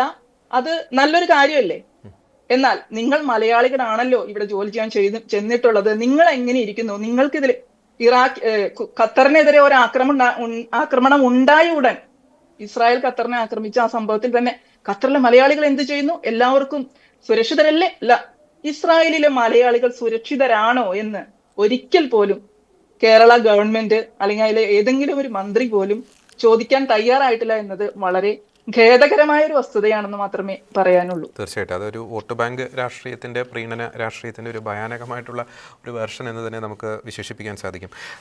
ഞാൻ ഡാരിസിലേക്ക് വരികയാണ്. ഡാരിസ്, നമുക്ക് ഈ കഴിഞ്ഞ 2 വർഷത്തെ ഒരു സംഭവ വികാസങ്ങളെടുത്ത് നോക്കുമ്പോൾ ഇപ്പോൾ സോക്കോൾഡ് ഈ സെക്യുലർ മാധ്യമങ്ങൾ, ഈ അൽ ജസീറ പോലുള്ള മാധ്യമങ്ങൾ വലിയ പ്രൊപ്പഗൻഡയാണ് നടത്തുന്നത്. അവിടുത്തെ കുഞ്ഞുങ്ങളുടെ മുഖം കാണിക്കുന്നു, അവിടുത്തെ ആശുപത്രികളിലെ ദൃശ്യങ്ങൾ കാണിക്കുന്നു. അങ്ങനെ വലിയ രീതിയിലുള്ള വൈകാരികമായിട്ടുള്ള ഒരു പ്രൊപ്പഗൻഡ ഈ അൽ ജസീറയുടെ നേതൃത്വത്തിൽ സെക്യുലർ മാധ്യമങ്ങളുടെ വലിയൊരു നിര തന്നെ നടത്തുന്നുണ്ട്. നമ്മൾ ചിന്തിച്ച് നോക്കുമ്പോൾ യഥാർത്ഥത്തിൽ ഈ ഗാസയിലെ ജനങ്ങളുടെ രക്ഷകർ ഈ ഹമാസ് ആണോ? പലപ്പോഴും കേരളത്തിൽ നടക്കുന്ന ക്യാമ്പയിനൊക്കെ കാണുമ്പോൾ ഗാസയിലെ ജനങ്ങളുടെ രക്ഷകർ ഹമാസാണ്, ഗാസയിൽ ഒരു നന്മ വരണമെങ്കിൽ അവിടെ ഹമാസ് ഉണ്ടാവണം എന്ന രീതിയിലേക്കൊക്കെയാണ് കാര്യങ്ങൾ ഇവിടെ ഇങ്ങനെ പ്രഖ്യാപിക്കുന്നത്, അല്ലെങ്കിൽ അത്തരത്തിലുള്ള പ്രസ്താവനകളൊക്കെ വരുന്നത്. അപ്പോൾ യഥാർത്ഥത്തിൽ ഈ ഗാസയിലെ ജനങ്ങളുടെ രക്ഷകർ ഈ ഹമാസ് ഭീകരരാണോ? ശ്രീ ഡാരിസ്. നമസ്കാരം. ഞാൻ ആദ്യമേ തന്നെ ചേട്ടൻ ചോദിച്ച ചോദ്യത്തിന്റെ ഒരു ആൻസർ ആയിട്ട് ചേട്ടൻ ഒരു വീഡിയോ നമുക്കത് കാണാം. يا رب يقتلوهم اليهود، يا اليهود احسن منهم، اليهود بعطونا اكل، بعطونا الدنيا، وبيعملوا لنا الدنيا، وبيعطونا الطريق بامنه، وايش؟ يفضح ارضهم اليهود الحماس. اخذ ابني حماس، اخذ ابني حماس وين وداه؟ ليش اخذ ابني من حماس؟ ايش عمل له؟ ايش عمل للقطاع؟ دمرتنا، احنا شعب غلبان، حماس اكلتنا، اكلت كابوناتنا، اكلتنا حماس، حكومة سافلة حماس، إرهابية حماس، بيدوا حماس عن الوجود. هذه تنظيم إرهاب داعش، أصعب من داعش. كسوا خدهم، كسوا خد عظم سنوار، أخو شرموطة طلعوا، هذا حماس، أخذنا حماس. بس حماس إخوات شرموطة هذولا في الرجل عشان كابونات بيسرقونا للشرموطة. كابونات في شكل عندنا كل بيسرقوه، كلهم بتخبوا إخوات الشرموطة بقطر. أخو الشرموطة بتكلم بياكله وإحنا حسبي الله عليها حماس، يندم منها حماس. دمرونا، دمروا أطفالنا، دمروا بيوتنا، إحنا كنا عايشين، إحنا نهداه أنتوا حكمونا. بدناش حماس، كل الشعب بكره حماس، إحنا مضطهدين من حماس كنا. الله يندم منك يا سنوار، الله يشحمك يا رب. أبرأ والله فرحت لما قتلتوا السنوار اللي دمر وقتل أطفالنا، والله العظيم زغرتت. أنا عارف راح أطلع من هنا حماس التخنة، حماس راحت تخنة. أنا هلقيت شهيدة. عشان اللي حكيتي؟ عشان حكيت. مش خايفة؟ لا مش خايفة، خلاص راح اللي إلي راح، ما ضل اللي يجي جراهن عليه. ഇപ്പം ആ വീഡിയോ കണ്ടപ്പോ എന്ത് തോന്നി ജോർജ് ചേട്ടാ? അത് ഇവിടുത്തെ മാധ്യമങ്ങളൊന്നും കാണാതെ പോകുന്ന വീഡിയോ ആണത്. അതായത് തീർച്ചയായിട്ടും ഗാസയിലെ പൊറുതിമുട്ടിയ ജനം തീവ്രവാദികളായ ഹമാസിനെ ഓടിക്കൂ. തീർച്ചയായിട്ടും അതിന്റെ നമുക്ക് സബ് ടൈറ്റിൽ നോക്കുമ്പോൾ നമുക്കറിയാം അല്ലേ, തീവ്രവാദികളായിട്ടുള്ള ഹമാസ് എന്ന് അവർ എടുത്തു പറയുന്നുണ്ട്. അത് തന്നെയല്ല, എന്നെ ഏറ്റവും കൂടുതൽ അത്ഭുതപ്പെടുത്തിയ ഒരു കാര്യം, ഒരു കൊച്ചു ഓടി വന്നിട്ട് പറയുന്നുണ്ട്, യഹൂദരാണ് ഞങ്ങൾക്ക് ഭക്ഷണം തരുന്നത്, യഹൂദരാണ് ഞങ്ങളെ സംരക്ഷിക്കുന്നത്, യഹൂദരാണ് ഞങ്ങളുടെ എല്ലാ കാര്യങ്ങളിലും ഒരു സുരക്ഷ ഉറപ്പാക്കുന്നത്. അപ്പൊ എനിക്ക് തോന്നുന്നു ചോദിച്ച ചോദ്യത്തില് എന്തുകൊണ്ട് ഹമാസ് ഇല്ലാതാകണം എന്നുള്ള ഒരു ചിന്തയും കൂടെ നമുക്ക് അതിന്റെ കൂട്ടത്തിൽ പറയാം. തീർച്ചയായിട്ടും ഈ ഹമാസ് സ്ഥാപിച്ച ആളുടെ മകനാണ് മൊസാബ് ഹസ്സാൻ യൂസഫ്. എനിക്ക് തോന്നുന്നു നിങ്ങൾ പലരെങ്കിലും വീഡിയോ കണ്ടിട്ടുണ്ടാവും. യു എന്നിലും മറ്റേ യൂട്യൂബിലൊക്കെ പറയുന്ന വീഡിയോ കണ്ടിട്ടുണ്ടാവും. കൃത്യമായിട്ടുള്ള ഒരു നിലപാടാണ്. എന്താണ് ഹമാസ്, എന്തിനാണ് ഹമാസ്? എനിക്ക് തോന്നുന്നത് അത് നമ്മുടെ ഡെയ്സി ചേച്ചി അത് സൂചിപ്പിച്ചെന്ന് തോന്നുന്നു. യഹൂദനെ കൊല്ലുക, യഹൂദനെ ഈ ഭൂമിയിൽ നിന്നും തുടച്ചു മാറ്റുക എന്നുള്ള ഒരൊറ്റ ലക്ഷ്യത്തോടു കൂടി തങ്ങളുടെ പ്രവർത്തനങ്ങളെ മുമ്പോട്ട് കൊണ്ടുപോകുന്ന ഒരു ഭീകര സംഘടനയാണ് ഹമാസ്. അതാണ് ഹമാസ് എന്ന് പറഞ്ഞ, ഹമാസിനെ വിശേഷിപ്പിക്കാൻ പറ്റുന്ന ഒറ്റ വാക്ക് അതാണ്. അവര് പാലസ്തീൻ ജനതയുടെ അതോറിറ്റി അല്ല, അവര് മുസ്ലിങ്ങളുടെ സംരക്ഷകരല്ല, അവര് ഇസ്രായേലിനെ എതിർക്കുക, യഹൂദന്മാരെ ഈ ഭൂമിയിൽ നിന്നും തുടച്ചു നീക്കുക, അവരുടേതായിട്ടുള്ള ഒരു ആധിപത്യം ഉറപ്പാക്കുക എന്ന ലക്ഷ്യത്തോടു കൂടി മാത്രം ജീവിക്കുന്ന ഒരു ഭീകര സംഘടനയാണ് ഹമാസ്. എനിക്ക് തോന്നുന്നു ISIS പോലും ഇത്രയും ഒരു ഭീകരത ആ ഒക്ടോബർ 7 ഒറ്റ ദിവസത്തോളം അവര് സബിത ചേച്ചിക്ക് ഉണ്ടായിരുന്ന കമ്മ്യൂണിറ്റിയിൽ കയറിയിട്ട്, അല്ലെ സബിത ചേച്ചി, 40ഓളം കുഞ്ഞുങ്ങളെയാണ് അവർ ഒറ്റ ദിവസം കൊന്നു കളഞ്ഞത്. ഞങ്ങളുടെ അല്ല, അടുത്തുള്ള നെറോത്ത് എല്ലാം കൂടി കൂട്ടി 40ഓളം കുഞ്ഞുങ്ങളെയാണ് അവർ ഒറ്റ ദിവസം കൊന്നു കളഞ്ഞത്. എങ്ങനെ കൊന്നു എന്ന് നമ്മൾ അതിനെക്കുറിച്ച് ഒന്നുകൂടെ ഡീറ്റെയിൽ ആയിട്ട് ചിന്തിക്കുമ്പോൾ നമ്മൾ ഏറ്റവും കൂടുതൽ സങ്കടപ്പെടുത്തുന്ന ഒരു കാര്യമുണ്ട്. പല കുഞ്ഞുങ്ങളുടെയും ശവശരീരം കിട്ടിയത് നമ്മുടെ ഇവിടെ തനൂർ എന്ന് പറയും, ഭക്ഷണം ചൂടാക്കുന്ന സാധനമാണ്. ഈ തനൂറിന്റെ അകത്ത് റൊട്ടി കരിഞ്ഞിരിക്കുന്നത് പോലെയാണ് കുഞ്ഞുങ്ങൾ കരിഞ്ഞിരുന്നത്. ഗാസയിലെ കുഞ്ഞുങ്ങളുടെ പേര് വായിക്കുന്ന ആഷിഖ് അബൂവിൻ ഈ 40 കുഞ്ഞുങ്ങളുടെ പേര് അറിയത്തില്ല. അപ്പം എന്തിനാണ് ഇവർ ഇത്രമാത്രം യഹൂദനെ എതിർക്കുന്നത്? ഒറ്റ കാര്യമുള്ളൂ, ഇവർക്ക് ഇവരുടേതായിട്ടുള്ള ഒരു ആധിപത്യം സ്ഥാപിക്കുക. ഇന്നലെ വാർത്ത കണ്ടപ്പം കാണിച്ചൊരു കാര്യമുണ്ട്. ഇവർക്ക് വേണ്ടി ഗാസയിലെ ജനങ്ങൾക്ക് വേണ്ടി കൊണ്ടിരുന്ന ഭക്ഷണവും വെള്ളവും മറ്റെല്ലാ സൗകര്യങ്ങളും ഉള്ള ട്രക്കുകള് ഇവര് കയ്യേറി ഓടിച്ച് ഇവരുടെ ഗോഡൌണിലേക്ക് കൊണ്ടുപോവാം. ഹമാസിന്റെ ഗോഡൌണിലേക്ക് കൊണ്ടുപോയി അവിടെ സ്റ്റോർ ചെയ്യുക. അവിടെയാണ് നമ്മൾ സബിത ചേച്ചി പറഞ്ഞ ആദ്യത്തെ പോയിന്റിലേക്ക് വരുന്നത്. ഒക്ടോബർ 7 എന്നുള്ളത് ഒരു ദിവസത്തെ കാര്യമല്ല, കൃത്യമായിട്ടുള്ള ആസൂത്രണം ചെയ്ത് നടപ്പാക്കിയ ഒരു കാര്യമാണ്. അവര് ഒരു പക്ഷേ ഇനി അടുത്ത ഒരു കോലാഹലം സൃഷ്ടിക്കാനായിട്ടുള്ള തയ്യാറെടുപ്പിലായിരിക്കാം. അവരായിരിക്കുന്ന സമൂഹത്തിന്റെ ഉന്നമനമോ അവരായിരിക്കുന്ന സമൂഹത്തിന്റെ നന്മയോ ഒന്നും ഇവർ ആഗ്രഹിക്കുന്നില്ല എന്നുള്ളതിന് ഏറ്റവും വലിയ തെളിവാണ് നമ്മളിപ്പോ കണ്ട വീഡിയോയിൽ കാണിക്കുന്നത്. അതുകൊണ്ട് തന്നെ ഹമാസ് എന്ന സംഘടന, ഹമാസ് എന്ന ഒരു പ്രസ്ഥാനം എന്ന് ഇല്ലാതാകുന്നു അന്ന് മാത്രമേ പാലസ്തീൻ ജനതയ്ക്കും അവിടെയുള്ള ഗാസയിലെ വെസ്റ്റ് ബാങ്കിലോ എവിടെ ആയിക്കോട്ടെ എവിടെയുള്ള ഒരു മുസ്ലിം സഹോദരങ്ങൾക്കും നന്മ വരുത്തുള്ളൂ. ഇസ്രായേൽ അതിനു വേണ്ടിയിട്ടാണ് ശ്രമിച്ചുകൊണ്ടിരിക്കുന്നത്. പക്ഷെ കഴിഞ്ഞ ദിവസം പാലസ്തീന് അനുകൂലമായിട്ട് 193 രാജ്യങ്ങളിൽ ഏകദേശം 153 പേരോട് വോട്ട് ചെയ്തെന്ന് തോന്നുന്നു, അല്ലെ?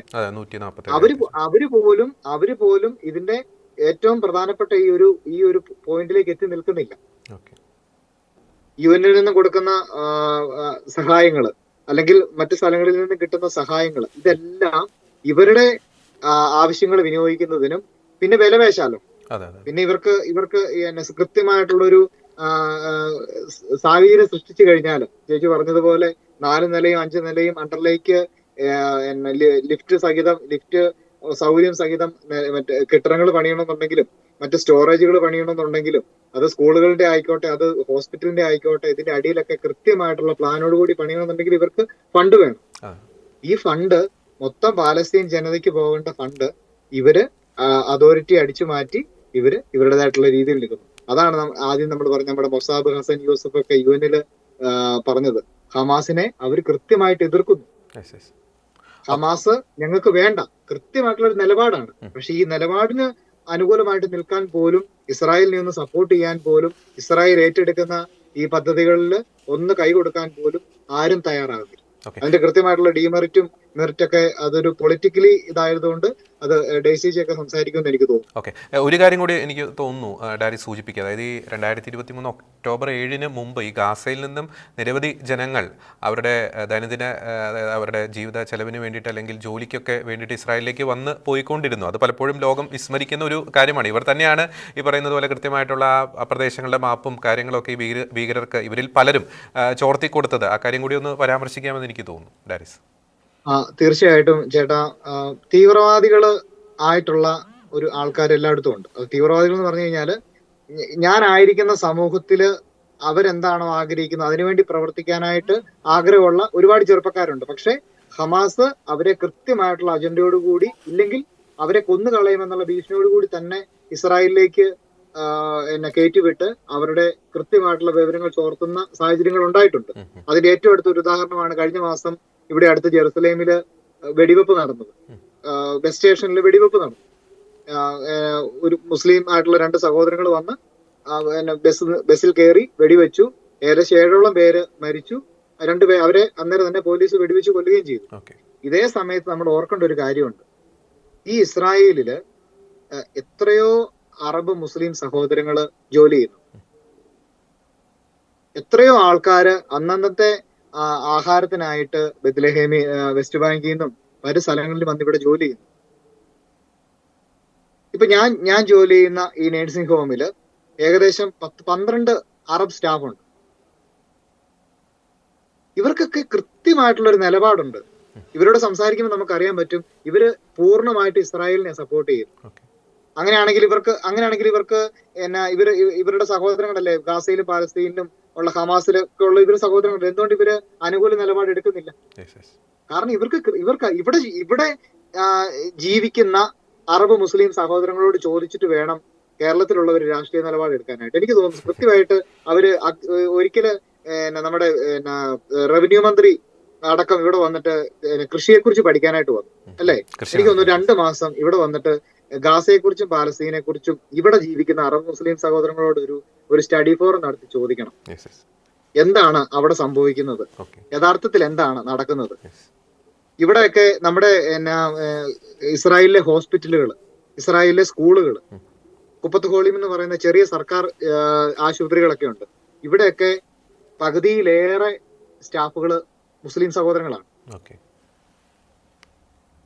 ഇത്രയും പ്രശ്നങ്ങൾ ഉണ്ടായിട്ട് പോലും ഇവരാരും ഇസ്രായേലിനെതിരായിട്ട് നിലപാട് എടുത്തിട്ടില്ല. നമ്മുടെ നാട്ടിലാണെങ്കിൽ അന്നേരം കൊടി പിടിച്ചിറങ്ങും ആൾക്കാരല്ലേ, ഇസ്രായേലിനെ എതിരായിട്ട് ഇറങ്ങും, അല്ലെങ്കിൽ തീവ്രവാദത്തെ ഹമാസിനെ സപ്പോർട്ട് ചെയ്തുകൊണ്ട് ഇറങ്ങും. ഇവിടെ ഒരു മനുഷ്യനെ ഇറങ്ങിയിട്ടില്ല. ഇവിടെ നേരെ മറിച്ച് ഇസ്രായേലിന്റെ ഭരണകൂടത്തിന് എതിരായിട്ട് ഇവിടുത്തെ ജനങ്ങൾ ഇറങ്ങും. എന്തിന്? ഇവിടുത്തെ മുസ്ലിം സഹോദരങ്ങൾക്കും അറബ് സഹോദരങ്ങൾക്കും കുറെ കൂടെ പ്രാതിനിധ്യം കൊടുക്കുക, കുറെ കൂടെ അഡ്വാൻറ്റേജ് കൊടുക്കുക, അവർക്ക് കുറെ കൂടെ കാര്യങ്ങൾ ചെയ്യുക എന്ന് പറഞ്ഞാൽ അതിനു വേണ്ടിയിട്ട് ഇറങ്ങും. അല്ലാതെ ഹമാസിനെ സപ്പോർട്ട് ചെയ്തോ പാലസ്തീനിലെ ജനങ്ങളെ അതിനെതിരായിട്ടോ ഇസ്രായേല് അവരെ കൊല്ലുന്നതിനെതിരായിട്ടോ അല്ലെങ്കിൽ അവരെ തീവ്രവാദികളെ നശിപ്പിക്കുമ്പോഴാണല്ലോ ഈ കുഞ്ഞുങ്ങള് മരിക്കുന്നത്. അല്ലാതെ ഒരിക്കലും ഒരു പട്ടാളക്കാരൻ പോലും ഗാസയിലെ ഒരു കുഞ്ഞിനെ അവര് ഹമാസ് ഇങ്ങോട്ട് ചെയ്യുന്നത് പോലെ ഇതുവരെ ചെയ്തിട്ടില്ല. സ്കൂളുകളുടെയും ആശുപത്രികളുടെയും അടിയിലൊക്കെ ഇവര് തുരങ്കം പണിത് തീവ്രവാദികൾ താമസിക്കുമ്പം മാറിപ്പോകാനുള്ള എത്രയോ നിർദ്ദേശങ്ങൾ കൊടുത്തിട്ടാണ് അങ്ങനെയുള്ള ഒരു യുദ്ധം പോലും, ഒരു അറ്റാക്ക് പോലും ഉണ്ടാകുന്നത്. അപ്പം ഇവിടെയുള്ള അറബ് മുസ്ലിം സഹോദരങ്ങൾ പോലും ഇസ്രായേലിനെ 100% ഇവിടെയുള്ള യഹൂദരെ സപ്പോർട്ട് ചെയ്യുന്നതിനേക്കാളും കൂടുതൽ ഇവിടെയുള്ള അറബ് മുസ്ലിം സഹോദരങ്ങൾ ഇവിടുത്തെ ആ ഭരണകൂടത്തിന് സപ്പോർട്ട് ചെയ്യുന്നു. വ്യക്തമാണ്. നമുക്ക് 2ാം റൗണ്ടിലേക്ക് വരികയാണ്. നമ്മൾ ആദ്യത്തെ റൗണ്ടിൽ നമ്മുടെ വിഷയങ്ങൾ വിശദമായിട്ട് തന്നെ നമ്മൾ പങ്കുവെച്ച്, 2ാമത്തെ റൗണ്ടിൽ എനിക്ക് തോന്നുന്നു വളരെ പെട്ടെന്ന് തന്നെ നമുക്കൊന്ന് അതിൻ്റെ പേയും, കാരണം സമയം അതിക്രമിച്ചു. 2ാമത്തെ റൗണ്ടിലേക്ക് കിടക്കുകയാണ്. ശ്രീമതി ഷൈനി, നമുക്കറിയാം ഞാൻ നേരത്തെ ചോദിച്ച ചോദ്യങ്ങൾക്കും അങ്ങേക്ക് മറുപടി, അതായത് ഈ പറയുന്ന പോലെ കേരളത്തിൽ നടക്കുന്ന പാലസ്തീൻ ഐക്യദാർഢ്യ പ്രകടനങ്ങൾ മലയാളി സമൂഹം, ഇസ്രായേലിലെ മലയാളി സമൂഹം എങ്ങനെ നോക്കിക്കാണുന്നു, അതിനോടൊപ്പം തന്നെ ഈ 2023 ഒക്ടോബർ 7 ശേഷം ഇസ്രായേൽ വലിയ രീതിയിലുള്ള ഒരു സംഘർഷഭരിതമായിട്ടുള്ള അന്തരീക്ഷത്തിലൂടെ കടന്നു പോകുന്നുണ്ട്. ഇപ്പോൾ ഗാസയിൽ നിന്നും ഹമാസ്, യമനിൽ നിന്നും ഹൂതികൾ, ലെബനോനിൽ നിന്നും ഹിസ്ബുള്ളകൾ, ഒപ്പം തന്നെ ഇറാൻ്റെ സൈഡിൽ നിന്നുള്ള അറ്റാക്ക്, സിറിയയിൽ നിന്നും നേരത്തെ അസാദ് റജീം ഉണ്ടായിരുന്നു, ഇപ്പോൾ അവിടെ ഒരു സമാധാനപരമായിട്ടുള്ള അന്തരീക്ഷത്തിലൂടെ കടന്നു പോകുന്നു. അപ്പോൾ 4 ചുറ്റിലും ഇങ്ങനെ ഞെരുക്കപ്പെട്ടുകൊണ്ടിരിക്കുന്നു. പക്ഷേ ഈ ഒരു സാഹചര്യത്തിലും ഇസ്രായേൽ അവിടുത്തെ രാജ്യത്ത് ജോലി ചെയ്യുന്ന വിദേശ പൗരന്മാരോട്, പ്രത്യേകിച്ച് മലയാളി സമൂഹത്തോട്, ഇന്ത്യൻ സമൂഹത്തോടൊക്കെ കാണിക്കുന്ന ആ ഒരു കരുതൽ, അതോ അങ്ങൊന്നു പങ്കുവയ്ക്കാമോ ശ്രീമതി ഷൈനി? ഞാനേ ഈ ചർച്ചയിൽ ത്രൂ ഔട്ട് ഇവരെല്ലാവരും ഞാൻ ഡെയിലി കേൾക്കുന്ന ഒരാളാണെങ്കിൽ പോലും ഉണ്ടല്ലോ, ഒരു പൊതുവായ ചർച്ചയിൽ വന്ന് നമ്മൾ ഈ ഒരു വിഷയത്തെക്കുറിച്ച് സംസാരിക്കുമ്പോഴത്തേക്കും ഓരോരുത്തരും മനസ്സ് തുറന്ന് സംസാരിക്കുന്നത് കേൾക്കുമ്പോൾ ഉണ്ടല്ലോ, ഭയങ്കരമായിട്ട് ഒരു മെൻ്റലി ഭയങ്കരമായിട്ടൊരു ഇമോഷണൽ ഒരു സിറ്റുവേഷനിലാണ് ഞാനിപ്പോൾ ഇരിക്കുന്നത്. പ്രത്യേകിച്ച് സവിതേനെ ഡെയിലി കേൾക്കുന്ന ഒരാളാണ്. പക്ഷെ ഓരോ കാര്യങ്ങളും ഇങ്ങനെ അപ് ടു ഡേറ്റ് ആയിട്ട് കാര്യങ്ങൾ പറയുമ്പോൾ ഉണ്ടല്ലോ, അത് കേൾക്കുമ്പോൾ ഉള്ളൊരു ഫീല് അത് പറയാതിരിക്കാൻ പറ്റത്തില്ല. അത് ആദ്യം തന്നെ ഒന്ന് പറഞ്ഞോട്ടെ. പിന്നെ രണ്ടാമത്തെ കാര്യം, ഇപ്പം നമ്മൾ ഹമാസിന്റെ അജണ്ടയെ കുറിച്ചും അല്ലെങ്കിൽ അങ്ങനെയുള്ള കുറേ കാര്യങ്ങളെക്കുറിച്ച് ഇവിടെ സംസാരിച്ചു. അതിന്റെ ഒരു കാര്യം പറഞ്ഞിട്ട് ഞാൻ നമ്മുടെ മലയാളി സമൂഹത്തോടുള്ള ആ ഒരു കോൺസെപ്റ്റിലേക്ക് വരാം. ഒറ്റ കാര്യം ചെയ്താൽ മതി. നമുക്കിപ്പോൾ നമ്മുടെ നാട്ടിൽ നിന്ന്, നമ്മുടെ നാട്ടിലെ ആൾക്കാർ, രാഷ്ട്രീയക്കാരായാലും മതപരമായിട്ടായാലും അല്ലെങ്കിൽ സാധാരണ ജനസമൂഹമായിട്ടാണെങ്കിലും എല്ലാവരും പാലസ്തീനെ സപ്പോർട്ട് ചെയ്യുന്നു, അല്ലെങ്കിൽ ഹമാസിനെ സപ്പോർട്ട് ചെയ്യുന്നു, ഗാസയിൽ മരിക്കപ്പെടുന്ന കുഞ്ഞുങ്ങളെ സപ്പോർട്ട് ചെയ്ത് പ്രോഗ്രാമുകളൊക്കെ നടത്തുന്നു, അനുശോചന ചടങ്ങുകൾ നടത്തുന്നു. അവിടെയെല്ലാം പാലസ്തീനെ അനുസ്മരിക്കരുതെന്നോ അല്ലെങ്കിൽ പാലസ്തീനിൽ മരിക്കുന്ന അല്ലെങ്കിൽ ഗാസയിൽ മരിക്കുന്ന കുഞ്ഞുങ്ങളെ അല്ലെങ്കിൽ സ്ത്രീകളെ, സാധാരണക്കാരായിട്ടുള്ള ആൾക്കാരെ അവരെ സ്മരിക്കരുതെന്നോ അല്ലെങ്കിൽ അവരോടുള്ള ദുഃഖം അറിയിക്കരുതെന്നോ ഇതൊന്നും അല്ല ഇവിടുത്തെ വിഷയം.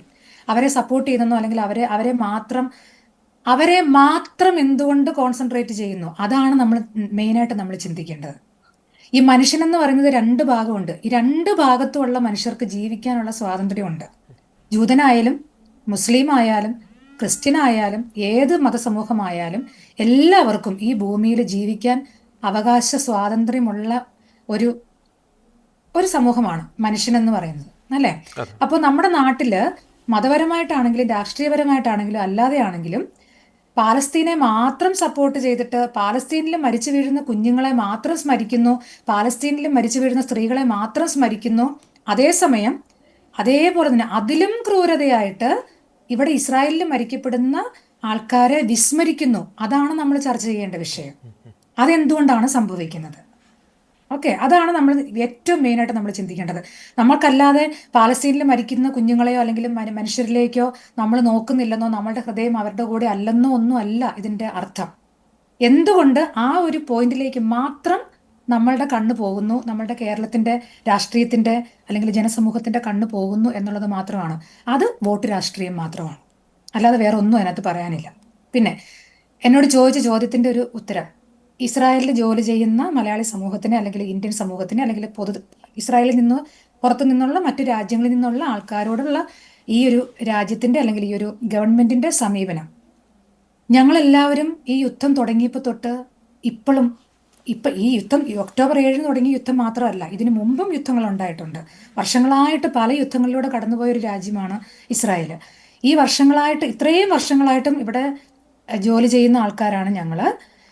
ഇത്രയും വർഷമായിട്ടും ഈ യുദ്ധമായിട്ടും നിങ്ങളെല്ലാവരും തിരിച്ചു പൊക്കോ, നിങ്ങളാരും ഇവിടെ സുരക്ഷിതരല്ല, നിങ്ങൾക്ക് ജീവിക്കണമെങ്കിൽ നിങ്ങൾക്ക് നിങ്ങളുടെ നാട്ടിലേക്ക് തിരിച്ചു പോകാം എന്ന് ഇവിടുത്തെ ഗവൺമെന്റ് ഇതുവരെ ഒരറിയിപ്പ് തന്നതായിട്ടോ അല്ലെങ്കിൽ ഇവിടുന്ന് നിങ്ങൾ രക്ഷപ്പെട്ടോ എന്ന് പറഞ്ഞതായിട്ടോ ഞങ്ങളുടെ അറിവിലില്ല. അതേസമയം നമ്മുടെ നാട്ടിൽ നിന്ന് നമ്മുടെ നാട്ടിലെ ഗവൺമെന്റ്, നമ്മുടെ ഇന്ത്യൻ ഗവൺമെന്റ് പറയുന്നുണ്ട് ആർക്ക് വേണമെങ്കിലും എപ്പോൾ വേണമെങ്കിലും നിങ്ങളുടെ നാട്ടിലേക്ക് തിരിച്ചു വരാം. നമ്മൾ ഓപ്പറേഷൻ അജയ് പോലെയുള്ള ഫ്ലൈറ്റുകൾ വിടുന്നു, നിങ്ങൾക്ക് എപ്പോൾ വേണമെങ്കിലും തിരിച്ചു വരാം, നിങ്ങൾ തിരിച്ചു പോരൂ, സുരക്ഷിതരായി പോരൂ എന്നൊക്കെ. പക്ഷെ ഇതിനു മുമ്പും ഇസ്രായേലിലെ യുദ്ധം വിട്ടേക്ക്, ഇതിനു മുമ്പ് ഇറാഖിലും ഇറാനിലും അങ്ങനെ പല രാജ്യങ്ങളിലും യുദ്ധം വന്നപ്പോൾ, യുദ്ധം പുറപ്പെട്ട സമയത്ത് നമ്മുടെ ഇന്ത്യൻ ഗവൺമെന്റ് ആവശ്യപ്പെട്ടത് പ്രകാരം ഇന്ത്യ ഗവൺമെന്റിനെ വിശ്വസിച്ച് ഉള്ള ജോലിയും കളഞ്ഞ് എല്ലാം ഉപേക്ഷിച്ച് നാട്ടിൽ വന്ന് നമ്മുടെ ഗവൺമെന്റ് സംരക്ഷിക്കും എന്നുള്ള വിശ്വാസത്തിൽ ഉള്ള ജോലിയും കളഞ്ഞ് നമ്മുടെ വരുമാനവും കളഞ്ഞ് നാട്ടിലേക്ക് വന്ന എത്ര നേഴ്സുമാരെ വിട്ടേക്ക്, നേഴ്സുമാരെ മാത്രമല്ല, നേഴ്സുമാരാണ് മെയിനായിട്ടും എല്ലാ രാജ്യങ്ങളിലും ഉള്ളത്, നേഴ്സുമാർ മാത്രമല്ല അല്ലാതെയുള്ള നമ്മുടെ മലയാളികളായിട്ടും ഇന്ത്യക്കാർ പൊതുവായിട്ടുള്ള എത്ര പേരെ, പ്രവാസികളായിട്ടുള്ള ആൾക്കാരെ നമ്മുടെ ഗവൺമെന്റ് സംരക്ഷിക്കുന്നുണ്ട്. എന്ത് വിശ്വാസത്തിലാണ് നമ്മളുടെ ഗവൺമെന്റിന്റെ പ്രോമിസിന്റെ എന്ത് വിശ്വാസത്തിലാണ് നമ്മൾ ഈ ഉള്ള വരുമാനവും കളഞ്ഞ് ജോലിയും കളഞ്ഞ് നാട്ടിലേക്ക് വരിക എന്നുള്ളത്? നമ്മൾ ഇവിടെ നിൽക്കുമ്പം പ്രത്യേകിച്ച് വലിയ പ്രോമിസുകളൊന്നും അവർ തന്നില്ലെങ്കിൽ പോലും, വലിയ വാഗ്ദാനങ്ങളൊന്നും തരുന്നില്ലെങ്കിൽ പോലും ഇവിടെ നിൽക്കുന്ന അത്രയും നാളും നമ്മൾ സുരക്ഷിതരായിരിക്കും, നമുക്ക് ജോലി ചെയ്യാനുള്ള സ്വാതന്ത്ര്യമുണ്ട്, ആ ജോലി ചെയ്യുന്ന അത്രയും നാളും നമുക്ക് എന്തൊക്കെ നമുക്ക് കിട്ടാനുള്ള ആനുകൂല്യങ്ങളുണ്ടോ അതൊക്കെ കിട്ടുമെന്നുള്ള വിശ്വാസത്തിന്റെ പുറത്ത് മാത്രമാണ് ഞങ്ങൾ എല്ലാവരും ഇവിടെ പിടിച്ചു നിൽക്കുന്നത്. പിന്നെ ഏതെങ്കിലും ഒരു സിറ്റുവേഷനിൽ, ഏതെങ്കിലും ഒരു സാഹചര്യത്തിൽ ഇവിടുത്തെ ഗവൺമെന്റ് പറയുവാണോ ഇവിടുന്ന് എല്ലാവരും വിട്ടുപോകണം, നിങ്ങൾക്ക് ജീവനിൽ ഭീതി ഉണ്ടെങ്കിൽ അല്ലെങ്കിൽ ജീവനിൽ പേടിയുണ്ടെങ്കിൽ നിങ്ങൾ ഇവിടുന്ന് പൊക്കോ, ഞങ്ങൾക്ക് നിങ്ങളെ സംരക്ഷിക്കാൻ പറ്റത്തില്ല എന്ന് ഏതെങ്കിലും സാഹചര്യത്തിൽ ഇവിടുത്തെ ഗവൺമെന്റ് പറഞ്ഞാൽ മാത്രമേ നമുക്ക് ഇവിടുന്ന് പോകേണ്ട ആവശ്യമുള്ളൂ. അതുവരെ ഞങ്ങൾ സുരക്ഷിതരാണ്. ഞങ്ങൾക്ക് ഈ ഗവൺമെന്റിൽ വിശ്വാസമുണ്ട്, ഞങ്ങൾക്ക് ഈ നാടിൽ വിശ്വാസമുണ്ട്, ഞങ്ങൾ ചെയ്യുന്ന ജോലിയിൽ വിശ്വാസമുണ്ട്. എല്ലാവരും ഹാപ്പി ആയിട്ട് ഉള്ള ആൾക്കാരായിരിക്കത്തില്ല. പക്ഷെ ഈ നാടിനോടുള്ള വിശ്വാസം, ഈ നാട് ഞങ്ങൾക്ക് തരുന്ന സംരക്ഷണം, അത് ഞങ്ങൾക്ക് എടുത്തു പറയാതിരിക്കാൻ പറ്റത്തില്ല. ഞങ്ങളെ അവർ സംരക്ഷിക്കുന്നുണ്ട്. ഞങ്ങൾ അതിൽ സുരക്ഷിതരാണ്, സംതൃപ്തരാണ്. തീർച്ചയായും വളരെ വൈകാരികമായിട്ടുള്ള വാക്കുകൾ തന്നെയാണ്. ഞാൻ സബിതയിലേക്ക് വരികയാണ്. സബിത, നമുക്കറിയാം, എനിക്ക് തോന്നുന്നു ഒരു കാര്യത്തിൽ നമുക്കൊരു വ്യക്തത വരുത്താമെന്ന് എനിക്ക് തോന്നുന്നു. നമ്മൾ ചർച്ചയിൽ പങ്കെടുക്കുന്ന നിങ്ങളെല്ലാവരും ഒരു ബാഡ്ജ് ധരിച്ചിട്ടുണ്ട്, ഒരു മഞ്ഞ ബാഡ്ജ്. അത് എന്തുകൊണ്ടാണ് അത് ധരിച്ചിരിക്കുന്നതെന്നൊന്ന് പ്രേക്ഷകരോട് പങ്കുവയ്ക്കാം. ഒപ്പം ഒരു ചോദ്യം കൂടി നേരത്തെ ഞാൻ പലരോടും ചോദിച്ച ഒരു ചോദ്യം തന്നെയാണ്. 2 വർഷം മുമ്പ് ഇപ്പോൾ സബിതയെ കൊല്ലാൻ വന്ന ഹമാസ് ഭീകരർ, അത്തരം ഭീകര സംവിധാനങ്ങളോട് ഐക്യദാർഢ്യം പ്രകടിപ്പിക്കുന്നവരോട് സബിതയ്ക്ക് എന്താണ് പറയാനുള്ളത്? 2 ചോദ്യങ്ങൾ. ഫസ്റ്റ് ഓഫ് ഓൾ, ഈ മഞ്ഞ ബാഡ്ജ് ധരിച്ചിരിക്കുന്നത് ഹോസ്റ്റേജിനോടുള്ള ഐക്യദാർഢ്യം ആണിത്. അപ്പോൾ ഇപ്പം ഡേ സ്റ്റേജിനെ നോക്കിയാൽ കാണാൻ 2 എണ്ണം ഉണ്ട്. 2ാമത്തെ വർഷമായാണ് ഇപ്പം 2 എണ്ണം കൂട്ടി വെച്ചിട്ടുള്ള 2ാമത്തെ വർഷം ഉള്ള. അത് നമ്മുടെ ഹാർട്ടിനോട് ചേർന്നാണ് വെക്കുന്നത്. എല്ലാവരും ധരിക്കുന്നത് നമ്മുടെ ഹൃദയത്തോട്. അപ്പം ഹോസ്റ്റേജസ് എപ്പോഴും നമ്മുടെ ഹൃദയത്തോട് അടുത്തിരിക്കുന്നു. അവരെ എന്നും ഓർമ്മയിലുണ്ട്. അവർക്ക് വേണ്ടി ഈ നാട് ചെയ്യേണ്ടതെല്ലാം ചെയ്യും എന്നുള്ള ഒരു പ്രതീകമാണ് ഇത് തരുന്നത്. ഞാൻ ഇസ്രായേലിൽ വന്നിട്ട്, അതാണ് ആദ്യത്തെ സാറ് ചോദിച്ച ആ ഒരു സിമ്പിളിൻ്റെ മീനിങ് ഞാൻ പറഞ്ഞത്. ഇതാണ് എനിക്കറിയാവുന്നത്, എനിക്ക് പറഞ്ഞു തന്നിരിക്കുന്നത്. പിന്നെ ഇസ്രായേലിൽ ഞാൻ വന്നിട്ട് 5 വർഷമാകാറായി. 2021 തൊട്ട് 23 വരെ 5 യുദ്ധങ്ങൾ ഞാൻ ഫേസ് ചെയ്തു. ഷൈൻ ചേച്ചി പറഞ്ഞു ഇവിടെ ഇതൊരു യുദ്ധങ്ങളുടെ നാടാണെന്ന് പറഞ്ഞു. ഈ 5 പ്രാവശ്യം ഞാൻ ഗാസ ബോർഡറിൽ തന്നെയായിരുന്നു, നിറോസിൽ തന്നെയായിരുന്നു. ഈ 5 യുദ്ധങ്ങളും തുടങ്ങി വെച്ചത് ഹമാസാണ്. അപ്പം നമുക്ക് ഹമാസിനെ കുറിച്ച് പറയാൻ നമുക്ക് കൂടുതലും അവരുമായിട്ടാണ് നമുക്ക് കൂടുതലും നമ്മൾ എൻകൗണ്ടർ ചെയ്യപ്പെടേണ്ടി വന്നത്. അപ്പൊ ഇത് 5ാമത്തെ വാറാണ് 2003 നടന്നത്. ഈ 5ാമത്തെ വാറിൽ, ഈ 5 വാറിലും പല സമയങ്ങളിലും ഞങ്ങളെ അവിടുന്ന് വേറെ സ്ഥലങ്ങളിലോട്ട് മാറ്റിയ സമയങ്ങളുണ്ട്. നമ്മളത് യുദ്ധം കഴിഞ്ഞ സമയത്ത് തിരിച്ചു വന്ന സമയങ്ങളുണ്ട്. ചില സമയത്ത് നമ്മൾ അവിടെ തന്നെ ആയിരുന്നു, നമ്മളോട് സേഫ്റ്റി റൂമുകളുടെ ഉള്ളിൽ തന്നെ ആയിരിക്കാൻ പറഞ്ഞു. നമുക്ക് പുറത്തുള്ള പല സ്ഥലങ്ങളിൽ നിന്നും നമുക്ക് ഭക്ഷണം എത്തിച്ചു തന്ന സമയങ്ങളുണ്ട്. 2-3 ദിവസത്തെ യുദ്ധമൊക്കെ ആയിരുന്നപ്പോൾ. ഇതെല്ലാം നമുക്ക് നോക്കുമ്പോൾ മനസ്സിലാവുന്നത് ഈ 5 യുദ്ധങ്ങളും തുടങ്ങി വെച്ചത് ഹമാസാണ്. അതിനെ ഇസ്രായേൽ പ്രതിരോധിക്കുക മാത്രമാണ് ചെയ്തത്. ഇപ്പോഴും ഇസ്രായേൽ പറയുന്നു ഞങ്ങളുടെ ബന്ദികളെ വിട്ടുതരൂ, ഞങ്ങൾ യുദ്ധം നിർത്താം. എന്തുകൊണ്ടാണ് അവർ വിട്ടുതരാത്തത്? വിട്ടു തന്നാൽ അന്ന് യുദ്ധം തീർന്നു. അവർക്കതിന് കഴിയുന്നില്ല. അവർക്ക് അവരുടെ ഫെയിലിയർ അവർക്ക് സമ്മതിക്കാൻ പറ്റുന്നില്ല. ആ ഒക്ടോബർ 7 എന്ന് പറയുന്നത് അത്രത്തോളം കണക്ക് കൂട്ടി കാര്യങ്ങൾ അറേഞ്ച് ചെയ്ത് ഉണ്ടാക്കപ്പെട്ട ഒരു സംഭവമായത് കാരണം അവർക്ക് ഇസ്രായേലിന്റെ മേളിൽ ഒരു വിജയമായിരുന്നു അവർ പ്രതീക്ഷിച്ചിരുന്നത്. പക്ഷെ ഇപ്പോൾ അതെല്ലാം അവര് ഉദ്ദേശിച്ചതിൽ നിന്നും വളരെ വിപരീതമായിട്ടാണ് സംഭവിക്കുന്നത്. അവരുടെ നേതാക്കളെല്ലാം പോയി. ഏതൊക്കെ ഈ തീവ്രവാദ സംഘടനകൾ എടുത്താലും നമുക്ക് കാണാൻ കഴിയും അവരാരും നിലനിന്നിട്ടില്ല. ഹമാസ് ആയിക്കോട്ടെ, ISS ആയിക്കോട്ടെ, ഇനി പാകിസ്ഥാനി തീവ്രവാദികളായിക്കോട്ടെ, അഫ്ഗാനി തീവ്രവാദികളായിക്കോട്ടെ, അവർക്ക് ഒരു പരിധി വരെ ഞങ്ങൾ ഏതാണ്ട് വലിയ സംഭവമാണെന്നും പറഞ്ഞു പോയി അവസാനം അവർ കൂപ്പുകുത്തുന്ന കാഴ്ചയാണ് കണ്ടിരിക്കുന്നത്. ഹമാസിന്റെ കാര്യത്തിലും അത് തന്നെയല്ലേ സംഭവിച്ചേക്കുന്നത്. ഡാരിസ് പറഞ്ഞതിനോട് കൂടി കുറച്ച് കാര്യങ്ങളൊന്ന് വളരെ ഷോർട്ടായിട്ട് ആഡ് ചെയ്യാനുണ്ട്.